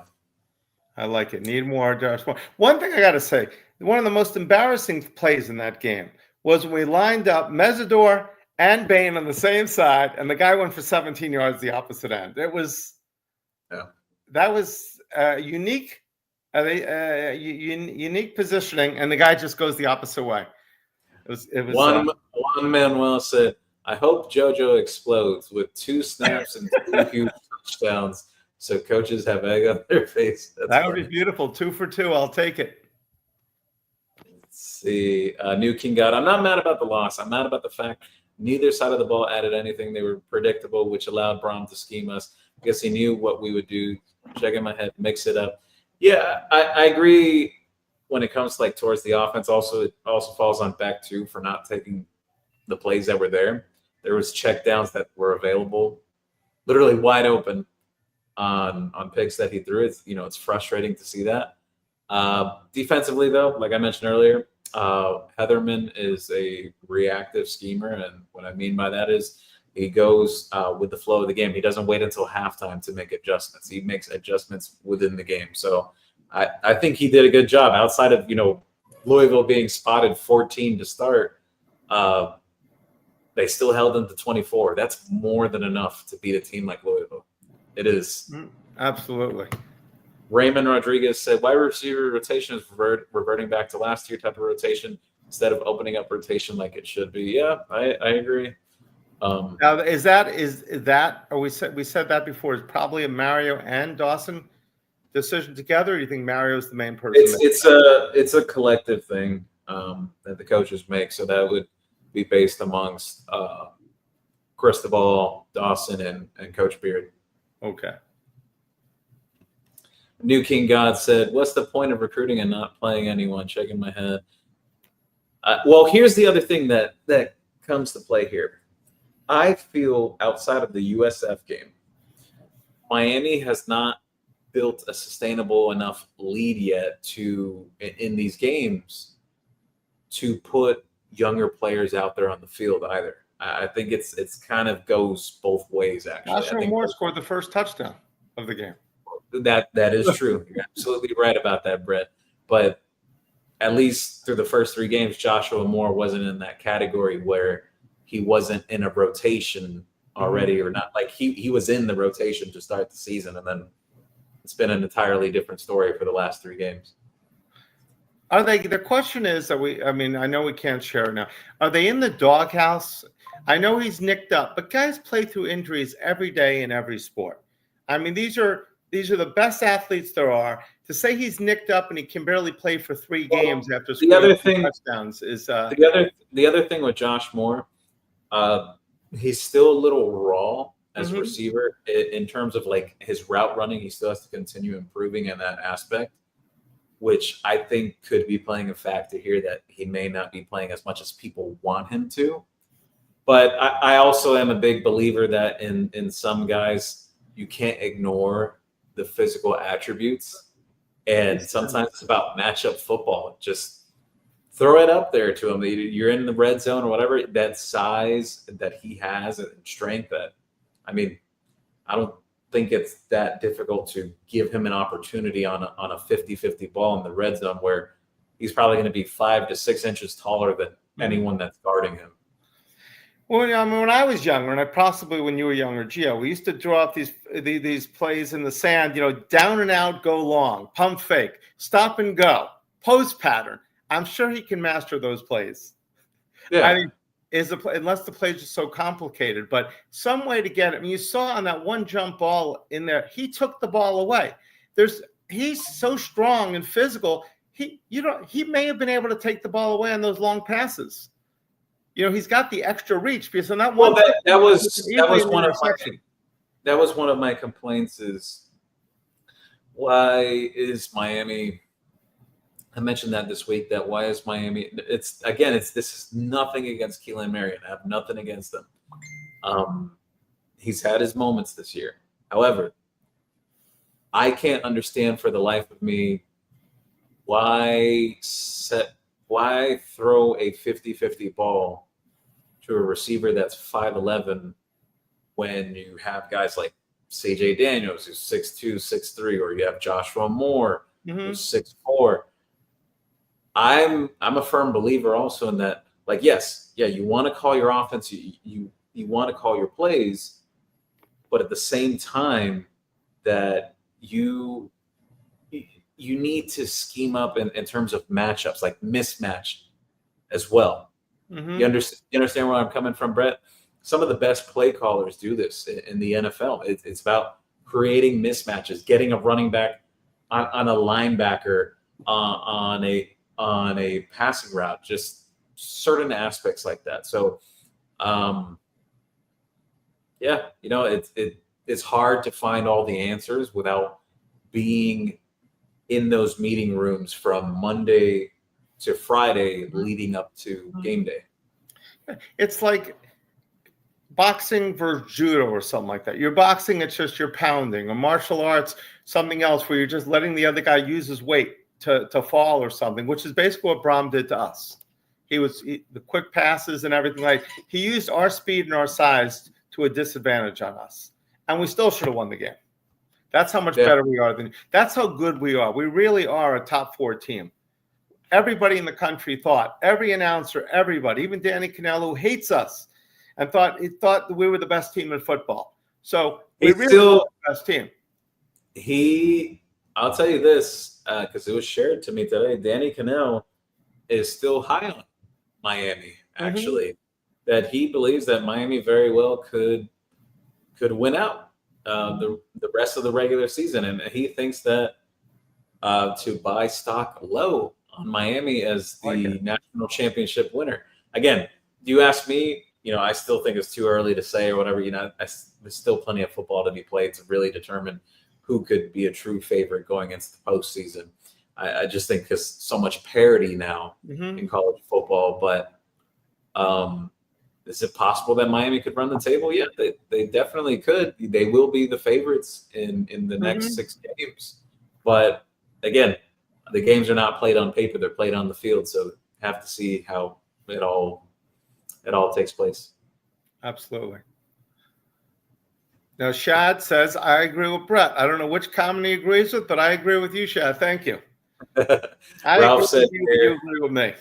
Ralph said here, Marion is the best blocker, and Mario wants to pound the ball so he plays. That goes into a factor of playing time with the receivers, too, how well they are blocking on the perimeter. Let's see here. They got a comment that says, they run the same small rotations on defense, too. Look at the defensive line. That's true. That is true. New King God said here, it did come out that several players were suspended. That could be the reason, but still, it seems like the coaches pick a handful of players, and that's all who plays. Shaking my head. Several players were suspended? I didn't know that. Yeah, I don't want to go into that. So several players were suspended this game, and we didn't even know about it? No, not this game. Okay. It was earlier. Well, that's fine. So, listen, we need discipline. We remember what happened with Rick and how the guys were, the quarterbacks and everyone were nobody wanted to do things. So definitely, hopefully they come together as a team. So epinephrine shared here a point that I brought up. Rotations probably are short because they've been close games. I mentioned that. However, we've been blowing everybody out early, except for this game. That Notre Dame game and USF, because I think people forget this, that USF game, the scoring didn't really start to break out until they put Josh Moore in the game, and then he basically broke it open by, I think it was a better play by the receiver than the pass. The pass was actually a little behind him. He just made the better play. We were up 28-7 in Florida State. Yeah. So the thing is, like Notre Dame game, for example, they didn't have a comfortable enough lead yet to put in younger guys, but there was still guys that rotated in. Like JoJo Trader played I think it was 11 or 12 snaps in that game. Josh Moore had 16 or 17. Even Tony Johnson got some snaps in that game. I don't understand the reasoning behind it, that why all of a sudden, you played a team like Notre Dame, and mind you, even though Notre Dame has 2 losses this year to Miami and Texas A&M, who are 2 of the better teams in the country, they very well could have won either of those games. It wasn't like they got blown out off the field. And there is an argument about the refereeing at the end of the Notre Dame and Texas A&M game during week 3, that Notre Dame possibly got screwed over at the end of that game with a phantom miss of a holding call. But look, I don't get it. I don't see where it makes any sense how that rotation at receiver has been basically broken down and condensed. I don't get it. Raymond Rodriguez said, unless there's other factors that are going on that's off the field or whatever, that's an entirely different thing. But Raymond Rodriguez said, your wide receivers coach job is to get wide receivers ready to play. It's kind of a problem if we can only get 3 guys ready to play every week. But that's not solely his decision either. Juan Manuel said here, something in the waiver room smells like broccoli. Is Kevin Beard smelling? Oh my God. Hassan said it's Kevin Beard favoritism. That's what's going on. He plays the people he likes more than the talented players, and recruits C. That's why Miami get the can't miss players. Beard needs to go. Kevin Beard doesn't. Look at Malachi. Look at C.J. Daniels having the best year he's had of his career. So it's hard to say that Kevin Beard is not. I don't think it's Kevin's. I don't think it's Kevin's decision who's not playing.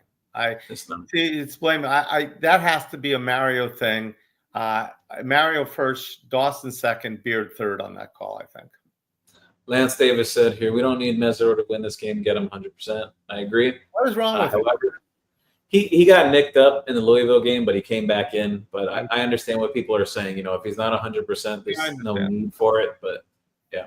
Juan Manuel, why is Mirabal a running game coordinator? Do not allow – that's funny.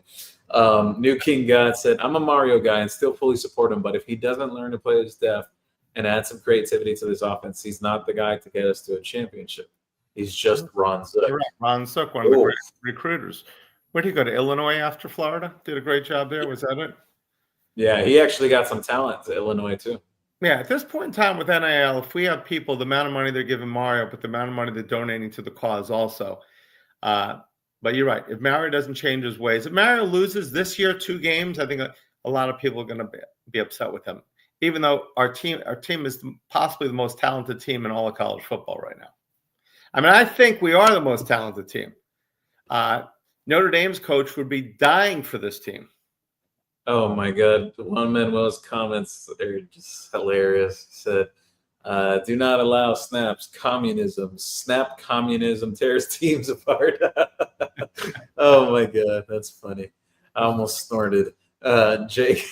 Jake said here, oh my God, and throw in some jet sweeps, counters, wildcat, exactly. roll with the wishbone. I agree. Just double reverses, flea flickers, whatever it takes. New King God said here, exactly. Mario staff need to self-scout. It's actually said that we all see this, but the staff doesn't. This is why we get out coached. Shad said here, I think Mario is so old school. Lance Davis said half-pack toss right to speedsters. Exactly. Yeah, I mean, I'll tell you this, Brett. I told some people it was the day after the Louisville game. I said, the way Louisville uses Isaac Brown, I feel like Miami should be using Jordan Lyle like that. Correct. They could use any of their guys are fast enough to bowl over people. If Fletcher gets a couple of yards, just something, fake the ball to one back, pitch it to the other back. I'm not only going to be the reporter, I may have to move to the offense, to the new running game coordinator. So Epinephrine says, there's no game planning on this team. It's high school level coaching who works with Cam Ward. Lance Davis said, it's like we saving our plays for the playoffs? Playoffs? Yeah. Playoffs still very much a question right now. Miami's got 6 games they got to handle before that could be a real discussion. Epinephrine says Beck sees the run game isn't working, so he thinks he has to play hero ball. Yeah, that was going on Friday night. Didn't the ACC refs get suspended? Malachi Punt was a touchdown. No, the ACC refs did not get suspended. And there were a lot of people that thought in the stadium that did. He went to catch the ball by running his arm, that it could have been misconstrued. They probably don't call it 9 out of 10 times, but they called it on this time, and he probably has a touchdown. So Lance Davis said, so about the ACC refs, no, the ACC refs did not get suspended. It was actually a referee from the SEC that got banned for the rest of the season. Oh, really? Yeah. Betting again? No, not betting, but just there was a bunch of complaints from coaches that were filed about calls and whatnot. It was becoming very frequent. Ralph put here, sorry, but I blame the coaches and not the players or Beck. They did not have them prepared. Heatherman did do a better job later in the game. Yeah, I think that's a fair assessment. I agree 100%, Ralph. Good call. Lance Davis said, Brom is a genius. We still should have won. Yeah, Miami had the opportunity to still win, despite playing their worst game of the season. They threw Raymond think at us, and we still withstood it and should have won. Raymond Rodriguez, defense was not a problem last week, but I thought we needed bigger DBs like Damari Brown and Ethan O'Connor on Bell last week. Yeah, I mean, they did yank Brown out of the game at one point. He had lined up on the wrong receiver, and yeah, they had pulled him out of the game after that. But I couldn't believe they pulled out the running back after he fumbled the ball. He didn't catch the ball again. Well, he also got hurt from what I understand. Yeah. Daryl said here, guys, why don't we play wide receivers based on personnel packages to create matchup issues and show defense something different? Louisville and others do it, but we don't. Thoughts on Great scheming point. up? I mentioned it earlier. I think what comes with scheming as well, aside from creating plays and setting things up, it's also matchup based too, that you try to create mismatches. Exactly, Your and personnel. that's key. I mean, you got two choices. You can bang your head against a wall and keep on banging it and say this is the drywall is going to break eventually, or you could try to go around the wall. Yeah. I vote around the wall. Ralph said, no excuse for not having a team motivated and prepared after especially after having 2 weeks to do it. Brom did. Yep. Juan Manuel. Remember, Louisiana had a short field in that 24-point. Louisville had a short field in that 24-point, a fake field goal. No points off 4 turnovers and created a turnover and passed the offense to dunk. Yeah, absolutely. There was many opportunities for Miami to win that game, bottom line. Totally. Right. We did get about 4 turnovers. Well, obviously the 4th was the end of the game, but 3 turnovers during the game. Wait, did we have a fumble this game too? We didn't Miami? Fumble. No. So 3 turnovers during regulation pretty much, and they didn't and we couldn't we didn't give up a point on those, which is amazing. Yeah, that's why I keep pointing to it too, that I think the defense did everything possible. Yeah, the defense played actually a great game. You give up 14 points in the first quarter. You're down 14-0. I was proud the team came back, fought back, but then the defense, the rest of the game, played dominating. I mean, they bent some, but they didn't break. They gave up 10 points in 3 quarters. Yep. I think that's more enough. You hold Louisville to, like I've said it like 3 or 4 times, you held them to 24 points. I think they did more than enough. I think people would have begged for it to have the defense hold the team to 24 points last season. You should be able to win every game at 24 points. Yeah. Ralph said here, where are the tight ends? Do we have any? Yeah, tight ends haven't been so consistent yet. Juan Manuel, Mario said in Caveman Football, he is like Fred Flintstone. Mario powers the offense. That's funny. Malachi Tony is a better football player than Ryan Williams. More skilled, much more physical. I believe that too. Yeah, I agree. You can actually make the argument that Ryan Williams may not even be the best receiver on his own team anymore. Mm-hmm. The other kid. That being said, we'll take him in Miami. Yeah, the other kid, Jeremy Bernard, he has a real conversation for the Biletnikoff Award too. And he's even starting to play well. Yeah. Hassan said here, the fans freaked out with Dawson because Guidry said the same thing about the defense. It is what it is. Oh, so yeah, some of the PTSD kicking in. Yeah. Good point. All day JV. Mario Mirabal, hand plus cuff Dawson. Lance, how is the weather over there? I want my baby Jesus with little golden fleece diapers and a gold grill. Oh my God. Lance Davis in Orlando, nice. Lance, that's an expensive baby Jesus. That's funny. Ralph said Cam Ward has more self-awareness in space than Beck. Yes, that is very true. Lance Davis, the touchdown diaper with gold Cuban links, opposite of the turnover chain. That's funny.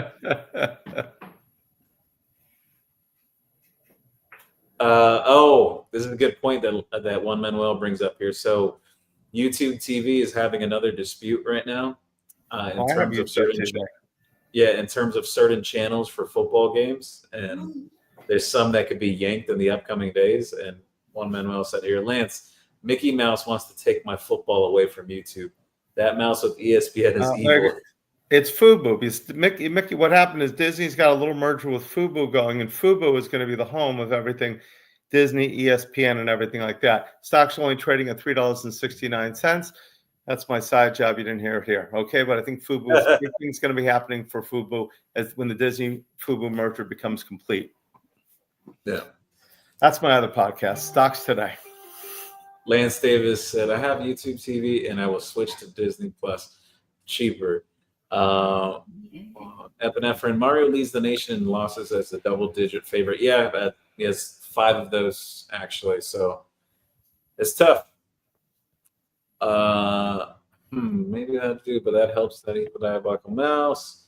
All of the games are streamed on regular YouTube. No need to pay. Epinephrine's actually saying something very true. A lot of the games are being pirated and being put on YouTube now, just regular YouTube. You search it up, you might miss. I've heard of this. You might miss like a minute or two of the beginning of the game, but there will be a stream up somewhere out there. Yeah. They tackled Tony on that interception. Yes, they did. Ralph, I don't have much confidence in our coaches as far as X's and O's. I do think Mario would be amazing in that Andrew Luck role, as well as head of recruiting. That's actually a good point. I mean, what are we going to do? We're going to still pay him the same amount of money? Would he do that? I don't know. Can you really recruit from not being the head coach? Yeah, I don't think he would. No, that's not going to happen. He's not. He's making a lot of money though, unless he call. You know, he can call the Dolphins and say, "Well, I got a deal for you." So coming over. Let's see here. We spoke about the Lofton thing earlier. Raymond he said he didn't know Lofton was hurt. What is wrong with Lofton? I know he's been nicked up this season. Yeah, it was something that he got nicked up in the middle of fall camp, but it's not a situation that's lingered into the season. It's just, I'll be honest with you, Brett. He hasn't been exactly the same guy that we saw during the offseason. No, and again, for the people that'll jump with the Green Tree All-American or whatever, Malachi Tony was also one of Miami's better offensive players during the offseason as well. So, like, for some reason, it just hasn't clicked with Lofton to this point. Can we just go from 139th in penalties to maybe like 75, Raymond? I will take it right now. You sold me on it. Absolutely. What Epinephrine said, Mario averages around 100th in penalties, including both Oregon and United. I didn't know that. I did not actually know that. I didn't go that far. Thank you. But I do know it's been 100th in penalties at least all the years that he's been here. So that has to change. You can't win football games like that. Ryan Smith said here, Malachi Tony was listed on the ESPN mid-season Heisman list. Yeah. Everybody's talking about, Malachi, I think, has a definite real player of the year at that. If he continues this run, why not? He has played spectacular. Bain has talked about as a Heisman, but I know he's playing great, but he has 2 sacks in an end position. How much? I mean, in 6 games, is it? We played 6 or 7 now. We're 5-1, right? 6 so far, yeah. Yeah. So I mean, if you get 4 or 5 sacks in a season, I don't think you can really be, since that's your main job. Yeah. To be a Heisman candidate, he's got to get to 10 or 12. So he's got to get 2 a game. No more holding him. I'm calling no more holding Bain. Jake said here, since Brett wanted to mention Lord Nick Saban, we had a Saban once upon a time, and when I was a fairly new Cane fan. In fact, there was talk of cutting football altogether back then. Lou Saban, 77 to 78. Yeah, he's right. Lou Saban he saved football. He actually started the team on the positive trend before Howard. Great point. In 78, Lou Saban was actually, some people think, the guy that turned it around, the program. That was back when Otis Anderson came through the program, right? Otis Anderson, my favorite player of all time. He was a beast who should be in the Hall of Fame. 2 Super Bowls, including a Hall of Fame. He's got 10,000 yards. He was great on St. Louis and the Cardinals when they were St. Louis, and then on the Giants. Definitely should be a Hall of Famer.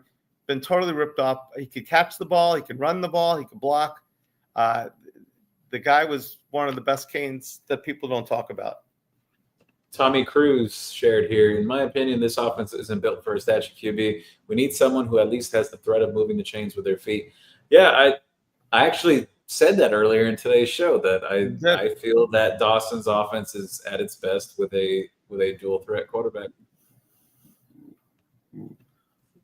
And that's not to say that, that Cam Ward was Michael Vick or Lamar Jackson in terms of that aspect of his game, but he did bring that element that, yes, he could take off or he could extend plays.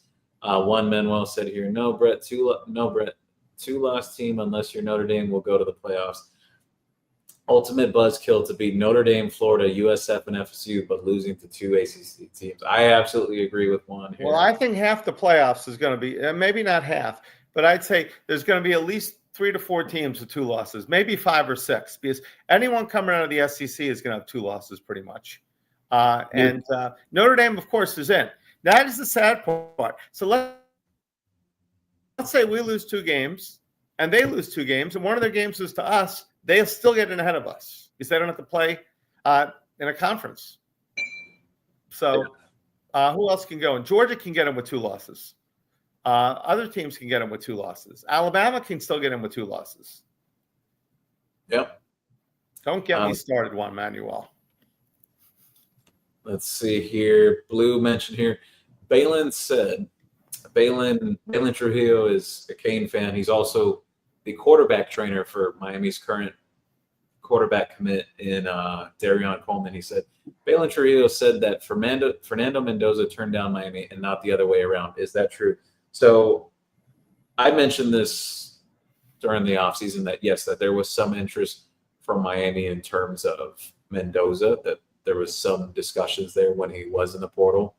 From what I understand, though, I spoke with someone close to that whole situation that went on during the offseason, that they already had an inkling to a point that Beck was going to be entering the portal, that was going to be their guy that they would go after.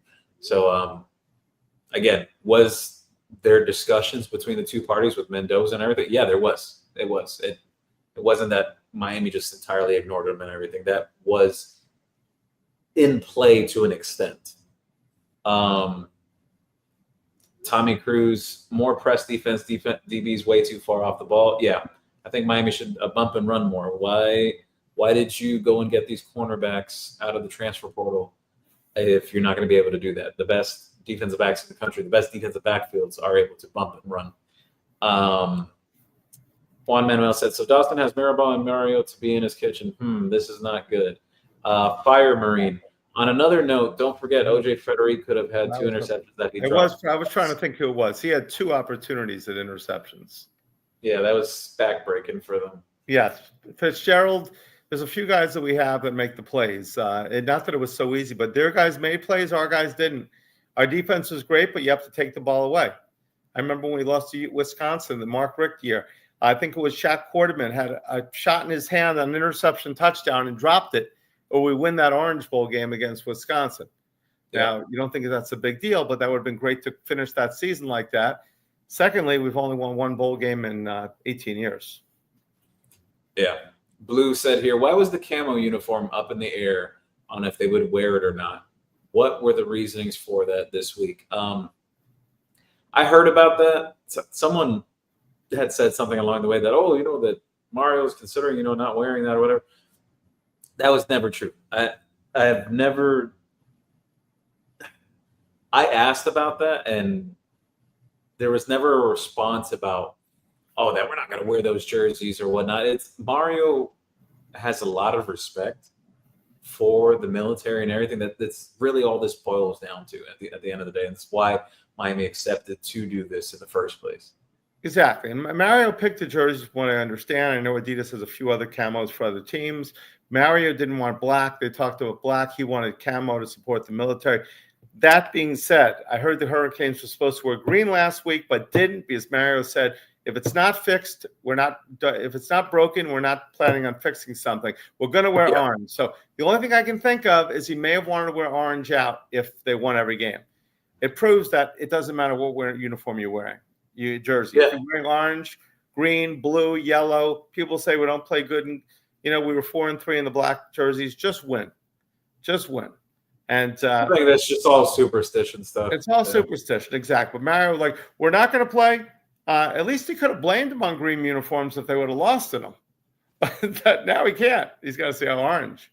No more orange. Let's sell some green shirts, white shirts, black shirts. I'll tell you this, Brett. Up until the Florida game last year, when Miami went up there with Cam Ward to Gainesville, the Hurricanes, at least under Mario Cristobal, they had never worn white cleats, like the kit actually being like white cleats. I didn't realize that. That was the first time ever. I even mentioned it. I was like, yeah, this is the first time in the Cristobal era. Miami's winning for the superstitious people. Miami's winning percentage is actually better wearing the white cleats than it is wearing the black cleats. Switch it back. If it's not broken, don't fix it. Exactly. For all the superstitious people. They did announce those camo uniforms late, though. I didn't mind because if you want to wear it to the game, by the time they announce it, you can't buy it online anywhere. Only come to CanesWear. Not for anybody to go online to buy something, unless it's at CanesWear, of course. By the way, CanesWear is sponsoring this podcast. The Spot Miami Fan Shop. Tons of stuff. We're open from 10 o'clock to 7 o'clock tomorrow. Come on in and say hello. I think Kenny Calhoun may be there tomorrow signing more autographs. Nice. He was there on Saturday, the day after the game. I think he may be coming by the store again. I had a great time with him. We shall see. 818 Cali Kane said here, Brett, any word on New Era hats? Cali Kane, we have them on order. We're hoping they send them. I know they're limited in Miami. It was really a 1-year thing that they were trying. They had extras that they were doing a collaboration with Miami. So we ordered all the ones that they had, but they still haven't shipped them. So we're hoping they do ship them to us. Let's see here. Mario and Mirabal need to stay in their lane, or else this team's going to lose 2 more games. I agree. That's a new shirt. Mario and Mirabal, stay in your lane. The M&M boys. Juan Manuel said Mario didn't like Mendoza because he's Cuban. He likes all-American QBs only as Mario's preference. That's funny. Fire Marine said, well, actually, Juan Manuel, I'll tell you something. So Fernando Mendoza's brother, his younger brother, actually, Miami was looking at him as a walk-on, actually, a couple years ago. So there's plenty of familiarity with the family, even the father going to school with Mario and whatnot many years ago. There's plenty of familiarity between both sides. Fire Marine says here, I would give Luka Gilbert and Brock Shot some snaps, man, to see what they do. I know Gilbert is a hell of a blocker. Yes, Gilbert has done really well as a blocker in terms of at practice. Ralph said here, no wonder the running game is so vanilla, only up the middle. You have an O-line coach running it. 818 Cali Kane said, our tight ends have regressed a lot this year. Yeah, they haven't done too hot this year. Trey Kendricks asked here, Gio, what is your score prediction? I mentioned it earlier. I'll say it again. I have Miami winning 42-10. I think they're going to come out pissed off in this game. Mm-hmm. I think, no doubt about it. I think we're going to come out and destroy them. We better. Lance Davis said, when we were up 28-3 in the first half, the young pups need to shine in the second half. I want to see Gerard Pringle. Yep. Shaboy Kane said here, we will only go as far as Beck. Point blank, period. Yeah. Lance Davis said here, Wake Forest beats FS Pooh. Wow, that would be terrible for Florida State if they lose another one again. Mm-hmm. Yeah. We put them in a tailspin, or Virginia started them.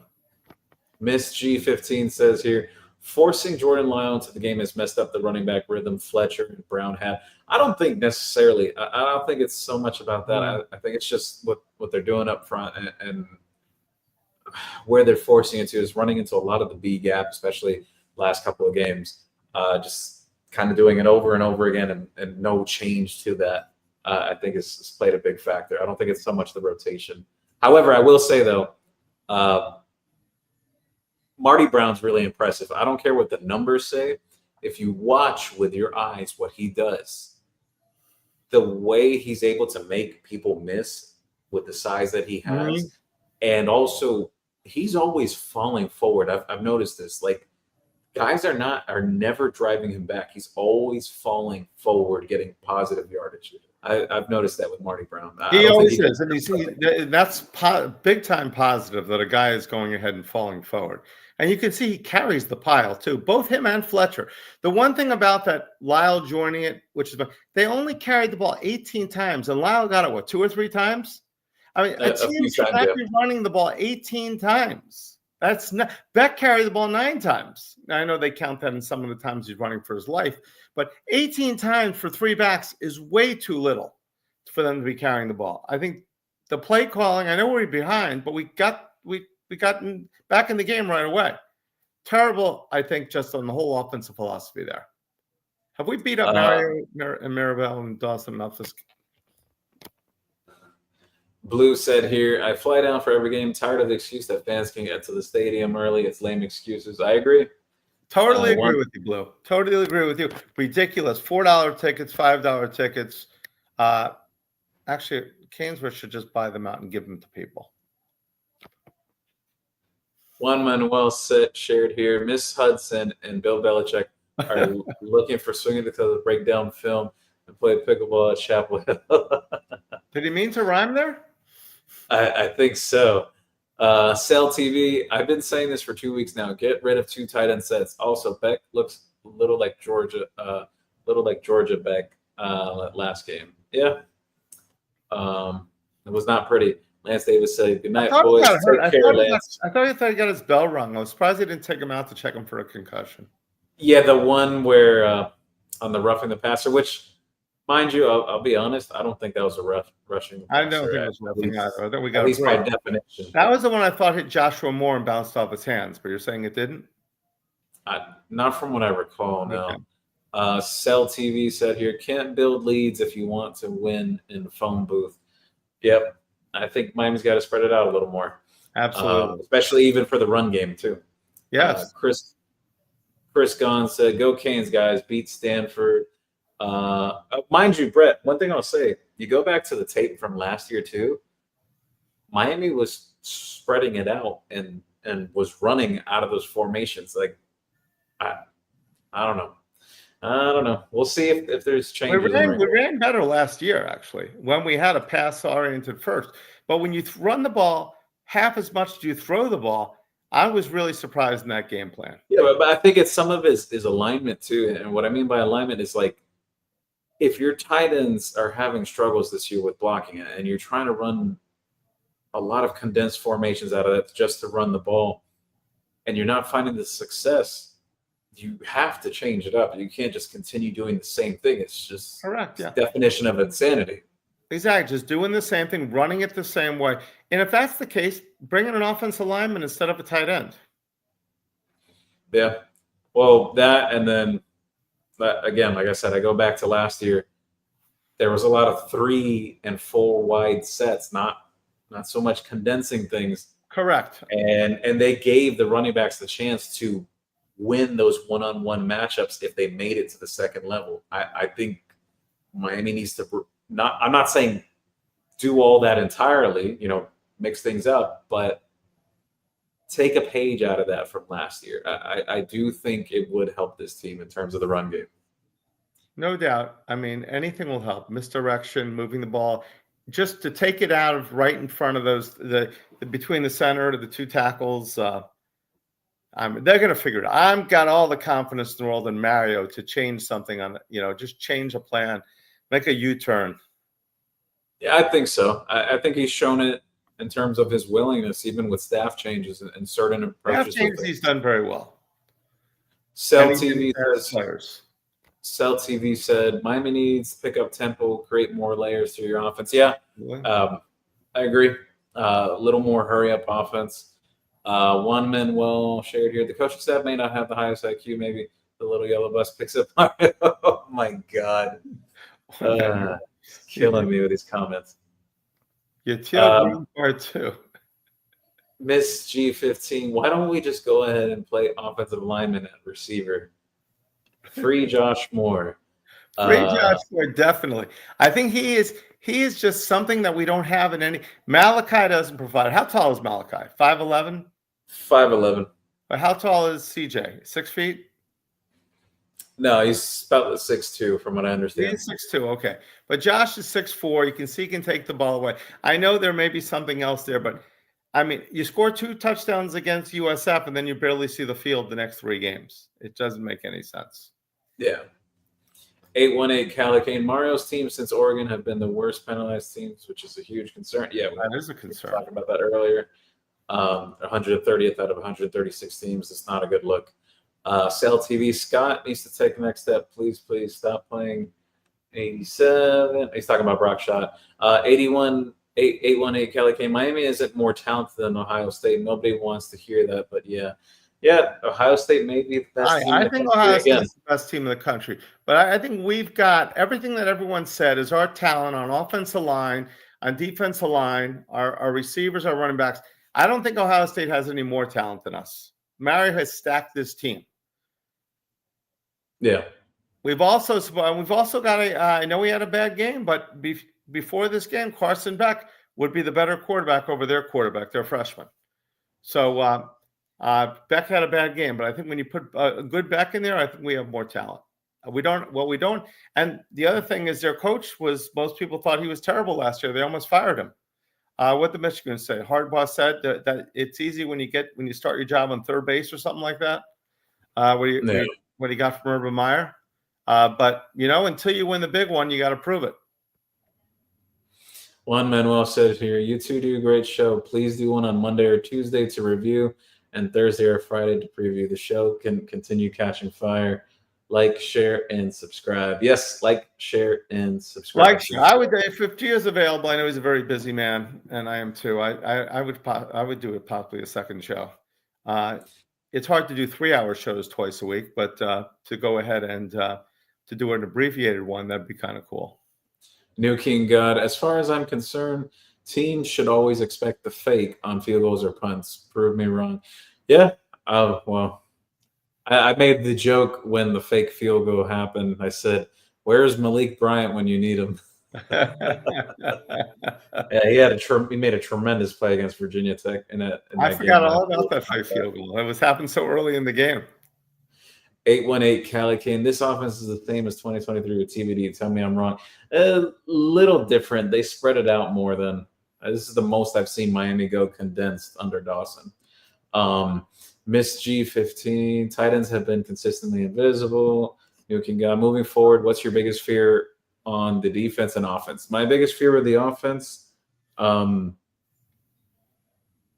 biggest fear is stubbornness, that not willing to change certain things. And what I mean by that is I think some of that is what they're doing up front. I'm not against the condensed formations. Miami's had a lot of success passing the ball that way, but I do think they need to spread it out a little more, especially with the issues that they're having at tight end. And then on defense, my issue would be, like, my concern going forward is Heatherman is going to have to adjust, because people say, oh, well, Jeff Brown had the blueprint or whatever. The blueprint has been out to negate Miami's pass rush for over a year now. And that happened in the Duke game last year against Manny Diaz, and in the Syracuse game as well last season. And again in the Louisville game. It's the quick game, a quick 1 or 3 step drop from the quarterback, dump it in a bucket, get it to your receiver, let your receiver make a play. You brought in these defensive backs. They're going to have to press up and get closer up on the line to negate that. And bottom line, at the end of the day, I guess my assumption is Miami doesn't want to get beat over the top, but the reality is they haven't gotten beat over the top the entire year. I haven't seen many teams that have played Miami this year get deep passes on them consistently. So I think it's time that you got to trust the defensive backs that you brought in and the investment that you made with the secondary coming into the season. Mm-hmm. Let's see. Hassan said, why Riley Williams would come to Miami? Beard won't play him. Hassan's not a fan of Kevin Beard. I think he gives Kevin more power. I think he's developing wide receivers. That's the key. I mean, you look at the 2 wide receivers that are playing great. And that's Kevin Beard's biggest job, is making wide receivers. I just don't think, Hassan, that it's his job to say who's going to be playing. I think they're not giving him that responsibility. Mario's too much a control freak. Juan Manuel said, on a serious subject, the FBI crackdown on NBA and gambling this week said it's getting started. Is it a coincidence that the SEC suspended the referee from the Auburn versus Georgia game for the rest of this year? I mean, who knows? I'll be honest, though. It's come out in recent years, just between NBA and other sports, of crooked refs and whatnot. And yeah, it's so easy now. Wish it wasn't in the game, but we live with a gambling machine in our hands now. Between games, and we have Hard Rock. You can be on any other thing in the world. Still, I don't understand the Rozier story, Terry Rozier, because supposedly it was $14,000 at bets. The guy was making $250,000 a game, and he's worried about $14,000 in bets that he's going to take the. So I don't know what it was, and the NBA cleared him. Then they came out now and they said that. And the two are differently because the Chauncey Billups, who's a Hall of Famer, now they said Kevin Garnett may be involved also. They use these players to bring people into the game, and then there was some cheating going on. So it was two different stories. It was just very strange that it came up right at the beginning of the NBA season. Blue said here, who's going to be Robert Bailey and knock someone out on the opening kickoff like he did in the Cotton Bowl? Yeah. Good point. Hassan said, it's funny everyone's bashing Mario. I mean, who do you guys want? And they get a new coach and he loses one game, they will be screaming for his head. I think our fans are listening to that idiot Nevin. Oh, my God. I don't think people are blaming Mario. I mean, I think Mario is an excellent recruiter. He's a good coach. I just don't think he's good at certain things in game day. But I hear most of the people I see, Gio, are blaming Beck for the game. I'd say 9 out of 10 people are blaming Beck. They're not blaming Mario. What I'm doing is I'm taking it off of Beck here, Hassan, by blaming Mario for why we're only running 18 times in a game. If Beck is throwing interceptions, why are we running half the time? Why are we running every ball up the middle? Who's the reason for that? Why are we so vanilla? So I'm not blaming everybody. To me, is blaming Beck.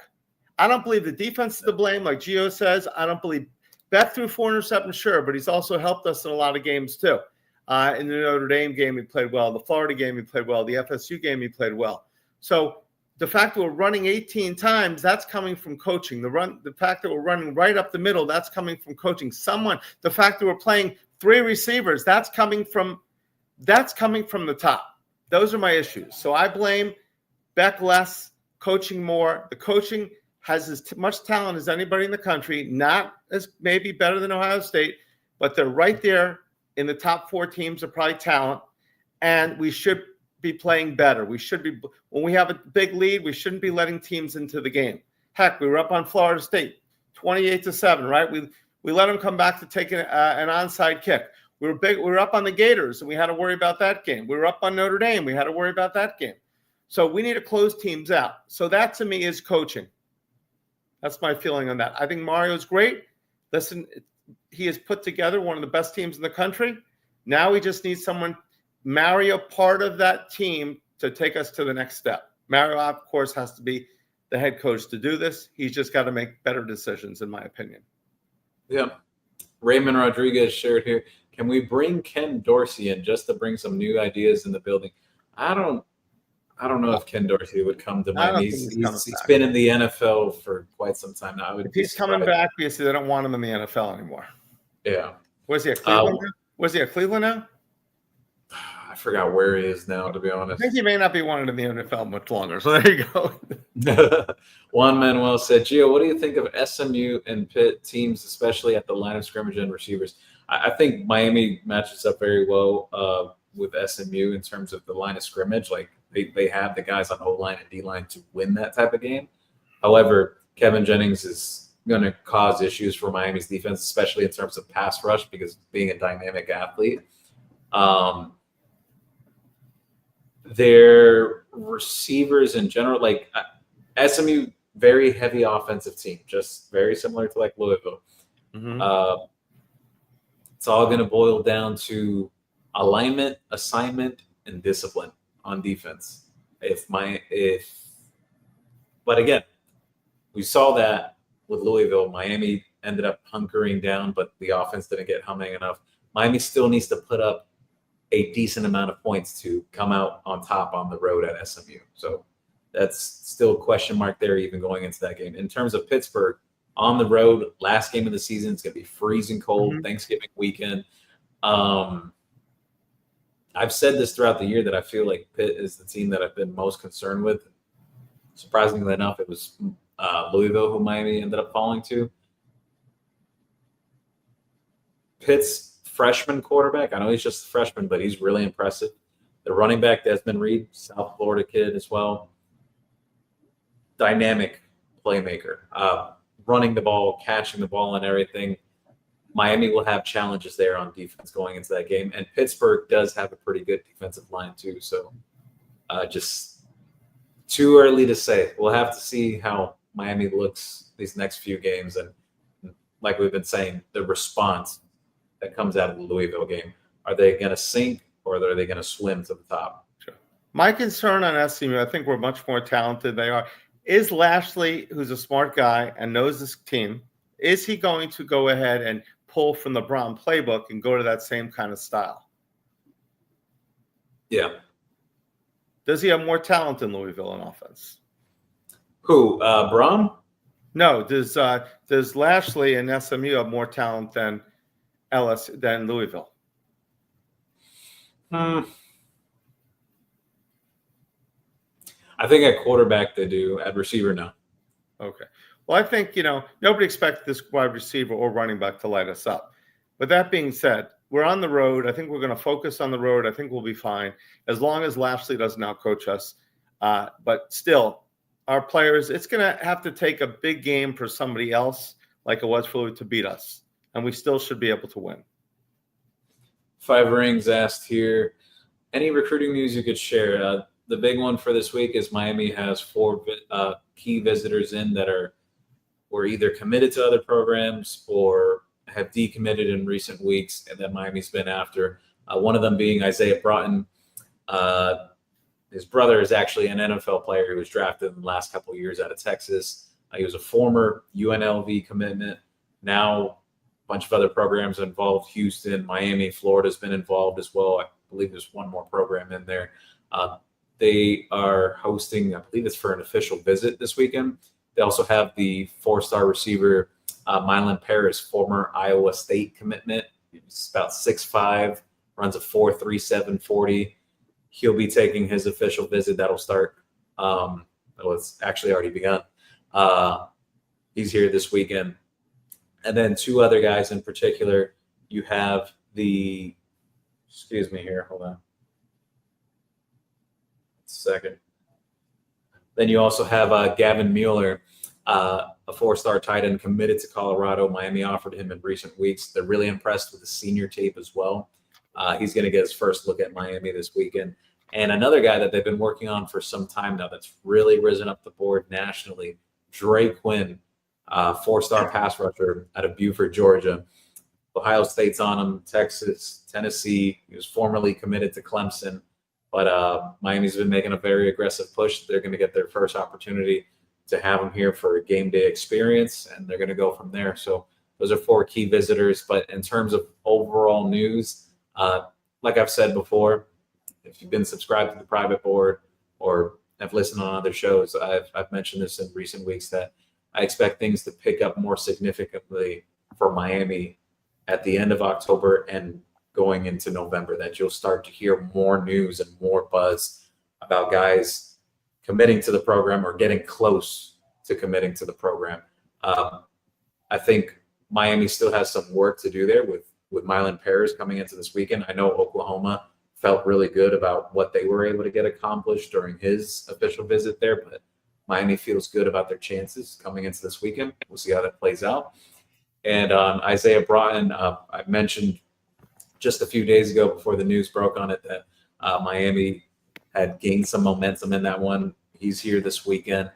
There's a possibility they could get him locked down and into the recruiting class soon. So we'll see how that plays out over this weekend. But there's still a lot left on the line.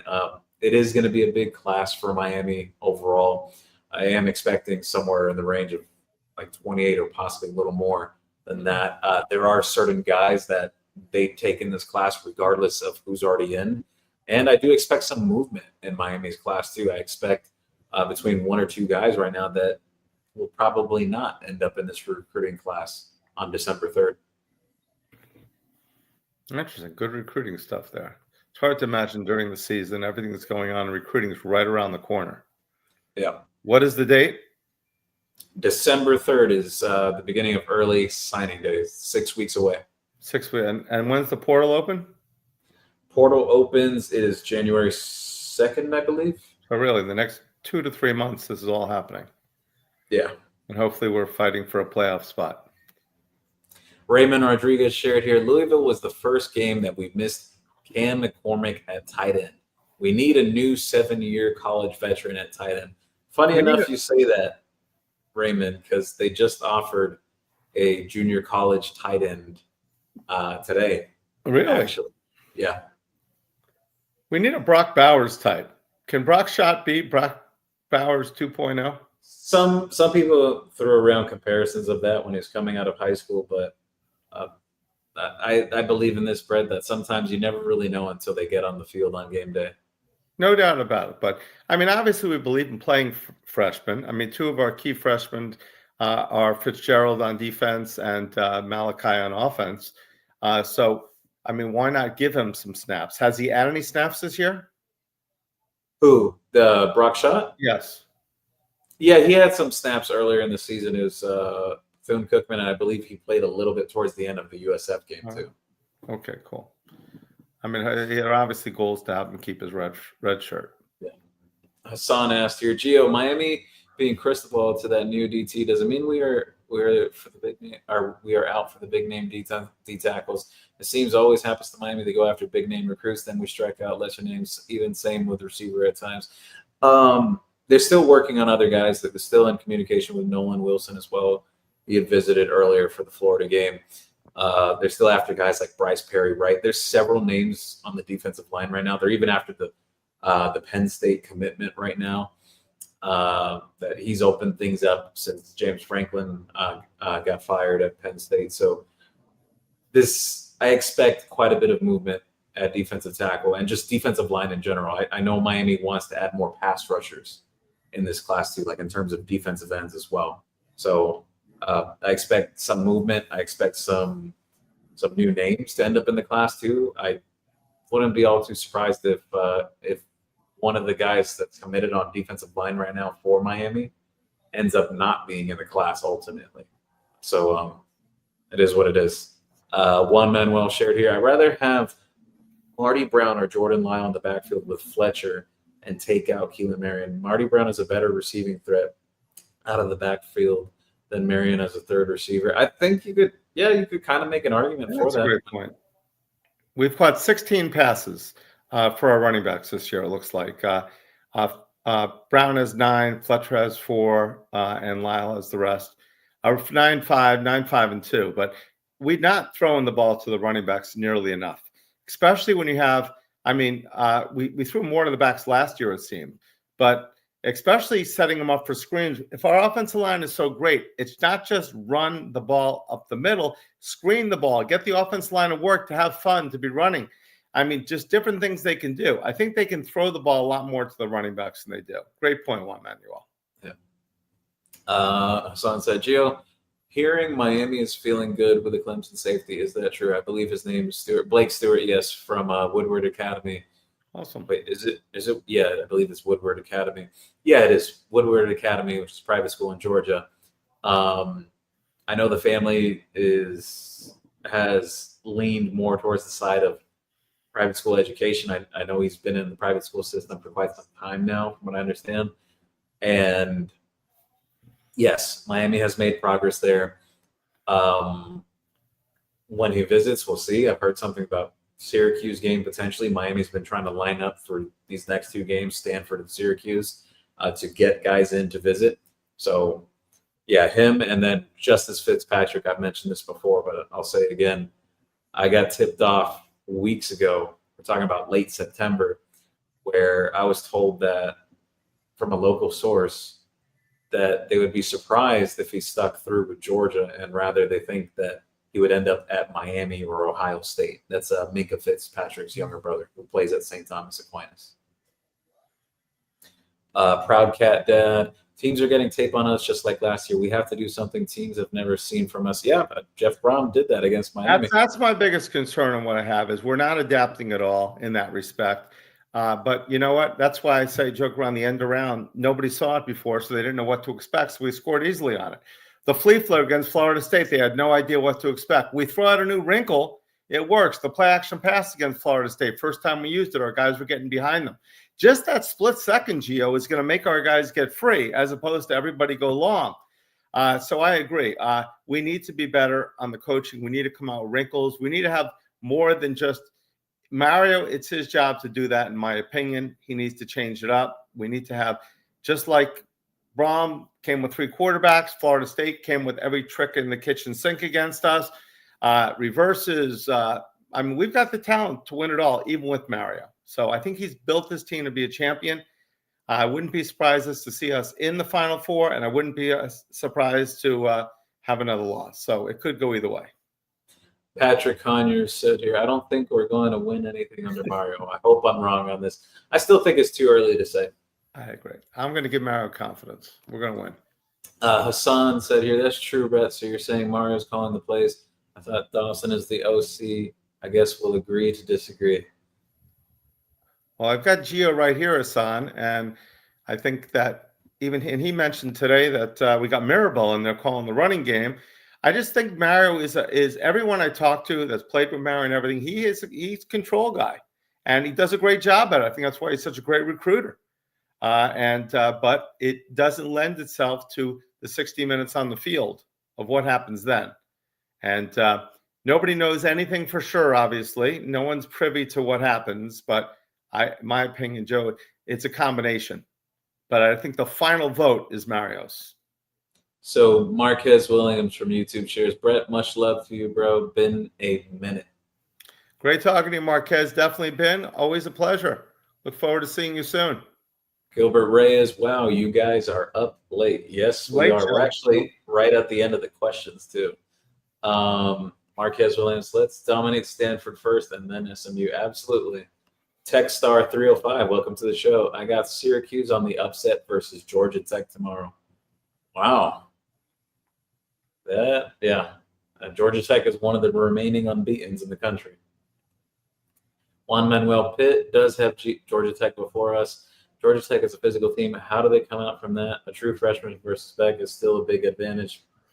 Freshmen make freshman mistakes all games he's played. Yeah, that's true. Gio, if you know that Marquez Williams, I'm pretty confident he used to play for the Canes. He was known as Pops, and he has Pop socks. He played under Rick. And yes, I remember. Got Marquez, and I think he's still got Pop socks, Marquez. So check out Pop socks. He was a fullback under Mark Rick. Yeah, correct. Yeah. So it's he got the nickname Pops, and he's went with his company Pop Socks, and a great guy in Georgia. Marley Bell shares here. Do we got a shot at the 2027 wide receiver Munchausen sales? Yeah, Ohio State heavy in the mix there too. Miami, they got him down for a visit earlier this season as well.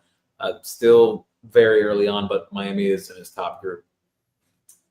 Gilbert Reyes, it's taken me all week to get past that loss last week. Sometimes us fans expect so much. Hopefully we see the intensity the rest of the day. Yeah, I think Miami comes out pissed off tomorrow. I honestly believe so. I do as well. Juan Manuel, how is Miami doing with recruiting with coaches in the hot seat? LSU, Oklahoma, even USC if they go on a losing streak? Yeah, it's too early to say. Juan Manuel, how would 5-year eligibility affect Miami? So funny thing, Juan Manuel mentions this. That is something that's been up for discussion in terms of rule changes for college football, potentially just giving all players 5 years to play. We'll see if it gets passed or whatnot. You know, that becomes a whole other ball game because usually it's just like, you know, your freshman, sophomore, junior, senior, and then you had one red shirt you could use, and then you had the technicalities like medical red shirts. And then with medical red shirts, the way it was before was if you played X amount of games, then you weren't eligible for it. But if you, like, let's say you got knocked out of a season within like the first or second game, you still got that year back. So yeah. No, so it'd be 5 years for everybody, no red shirts. I believe from what I understand, it would be except like that. For junior college, we get 6 years. They get 2 years in junior college, and then they get 4 years or 5 years now. Do they get 7 years? Is everybody in McCormick? Yeah, I think the eligibility thing has been getting crazy. Is it 2 plus 4, 2 plus 5? And what about that guy in basketball that just came out of the G League and he's going to? That's terrible. He played 2 or 3 years. That shouldn't even be allowed. They're opening up a can of worms because now they can say, "Hey, this guy didn't play in the NBA that much. His G League is NBA." He only played 2 years in the NBA. Let him go back into college. I think it's opening up a can of worms. Yeah. Ricky J said our bye weeks didn't help. I agree. Definitely didn't. I think it threw some things off. New King God said, is Mario or Runzuk? Still too early to say. Gilbert Reyes, what's the deal with Nevin Shapiro? He has so much Mario hate. He is so butthurt they will not let him anywhere near the field or locker room right now. Look, I'm not going to speak bad about Nevin or anything like that. I'll just put it this way. I think Nevin has a very strong personality. Mm-hmm. I think he's just that type of guy. He has his beliefs and his convictions and whatnot that he believes in, and it is what it is. Just exactly. Yeah. I remember when Golden was here and everybody was ripping Golden, and everybody was ripping Golden. Everybody was ripping Randy, and everybody's ripping then Rick at the end. So I don't know the whole thing with Nevin and Mario, but there's obviously something there. But I never take what one person says as gospel. Yeah. Raymond Rodriguez shared, I'm in Georgia, so tell Mario if he needs me to help with any of the Georgia kids, give me a call. I will put you in touch, Raymond. I'll text you his cell number right now. 5 rings. I think North Carolina will upset Virginia tomorrow at noon kickoff. It's a possibility. Bill Belichick is that would be a huge game for him. And then Blue says here, I got Wake Forest on the upset over SMU. That would be a shocker. But Wake Forest, don't they play North? Okay, no, I'm sorry. Go on. Yeah, that would definitely be a shocker. And the last question of the night, Hassan. Gio, I don't know if you could say, but have you heard anything about Nick Lanier still reclassifying? And if he does, is Miami a favorite? So I know paperwork was begun on that. I know, at least from what I was told a month ago, that he wasn't exactly close to having that all finished, the prerequisites in terms of being able to reclassify. If it does happen, I think it would be later on in the calendar year, or I shouldn't even say the calendar year, it would be 2026, kind of similar to the situation, the cornerback from Northwestern that went to Florida, Jabari Flowers, that it would be later on. Now, in terms of Miami, yeah, I've shared before, I love Miami for Nick Lanier. I think if you asked me today where would he end up, I would say Miami. What is it with reclassifying? Does this seem like it's happening more and more now? It's happening a lot more, and some of the reasoning behind it is some agents have been pushing through these kids that, look, you try to get into college faster and get your money or whatever before they start raining down with rules and regulations on NIL and whatnot. So it's the agents doing it, and sometimes it's good. Yeah, now you have a new clearinghouse as well in terms of the deals, and yeah, there's just so much going on. All right. So KCG 305 said, "Is Dennis related to Nevin?" No, they're not related. Hassan said, "Thanks, guys. You guys did great. Have a good night." Thank you, Hassan. Thank you, Hassan. Thank you to all of our amazing commenters and callers. We had quite a bit for a late night show Friday night, which isn't our regular time. Gio, awesome show. Thank you to everybody. Like I said, sorry we missed Mando today. Couple of things. It is military appreciation. So if you're going to the game, let's see a show of hands. Who's going to the game? Wow, we got a lot of people out there. All right, great. We got. Remember, if you have military, get military. Wear green, wear orange, whatever you wear. Just show up and root hard for the Canes. That's all. Let's fill this stadium up. I don't care where you're sitting. It's just the more noise we make, the better chance we have of winning the game. The only thing that matters is helping this team win games. Being at the stadium to win games is key, I believe. And also, it's if you think you can make a difference on X or somewhere posting about this guy blew it, this guy did this wrong, this guy did this, even this guy did great. If you can be at the game, try to be there. A lot of people in South Florida, people in other parts of the country and the state would love to be going to these Canes games. Hopefully weather's going to be nice. Another night game, Gio. I mean, we've been blessed. Every game's a night game. I mean, no 12 o'clock game so far. I mean, just night game after night game. No, you're right. And even the one game that wasn't at 7 o'clock, which was USF, the weather delays made it into a night game. Exactly. The USF, exactly. Even Bethune-Cookman was night also, right? Yep. Yeah, so it's been we've been very lucky with the schedule because those 12 o'clock games can be hot even with the roof. Excited, Gio. What's your opinion on the game? What's your score prediction? I have Miami 42-10. I think Miami comes out pissed off and plays with their hair on fire after what happened last week. All right, I'm going to go 49-13. Canes 49-13. 62 is the total. Canes win by 36 points. Hope to see. I think we'll come out. There's no bye. We have no excuses on that. I think the rest of the season, or just every game, they're going to know is a must-win situation. Gio, where can everybody find you?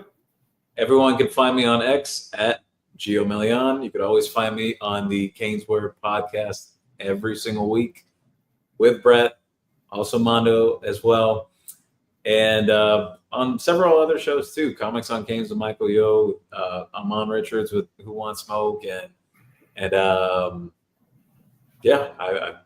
well, sometimes even on WQAM as well. I try to spread myself around. He spreads himself around very well. You're on that Spaces with Canes Jones, right? 6 o'clock, everybody gets a chance. Do people get to call in on that one also, or do they? Yeah, so it's through the X Space, or formerly known as Twitter. Hundreds of people come in there. They're able to ask questions. It's a round table thing. Like, I've been in there, Alex Dono, other people, even Tim Reynolds has been in there as well from the Associated Press. Yeah, a whole bunch of us come in there. It's becoming a pretty regular thing. It's like Fridays from like 6 to 8. So it is every Friday, not Thursdays anymore? Well, it was Thursday the prior week because of Miami having Friday night game. Okay. Friday, but, yeah. I'm going to try to be there. It's just an away game next week, so I'm definitely going to do my best. I know that excites you all. Hassan Gio is definitely a hot commodity. Absolutely. So Gio, they can find you pretty much whenever they turn on their radio dial, their podcast channel, wherever they can find Gio. Yeah. This has been fun. Maybe Gio and I will do another one, not as long during the week. You can find me at CanesWear. You can find me on X, Canes_wear. You can find me on Facebook, Brett Mitchell, or Facebook is CanesWear, Instagram, and at the store. If I see people in the streets all the time, say hi. I love now people that come up all the time, Gio, and say, "Hey, I listen to you all the time on your podcast." I said, "Really?" I says, "So that's kind of cool that people are actually watching the podcast." I said, "You comment?" They say no. But they said, "I love watching you and Gio and Mando." So that's a great thing. Remember Military Appreciation. We got lots of stuff at Canes. We're open from 10 a.m. to 7 p.m. Tomorrow is Sunday from 11 to 5. We got your Canes stuff. We got your two-time champion, back-to-back champion Stanley Cup Panther items. We've got Dolphins. Sorry, can't say it with a straight face. We got lots of Dolphins items. We have some Heat items. Inter Miami, Messi is playing great. He just signed through 28. Amazing at his age, Gio. The guy just led the league in points again. I mean, phenomenal athlete. So most people, when they get older, are getting worse. He's getting better. So check us out at CanesWear, CanesWear.com. Please download the new mobile app. We're going to be lots of fun things with it. We want to get more subscribers so we can start doing games and contests on there. Also, like and subscribe to this network, the FTSN Network. Bobby and his team do a fantastic job, and we appreciate them for having us on. So anything I'm missing, Gio? No, that's about it. Nothing right. left to be said, but what happens on the field. Absolutely. Well, we'll see everybody soon. Go Canes. Go Canes.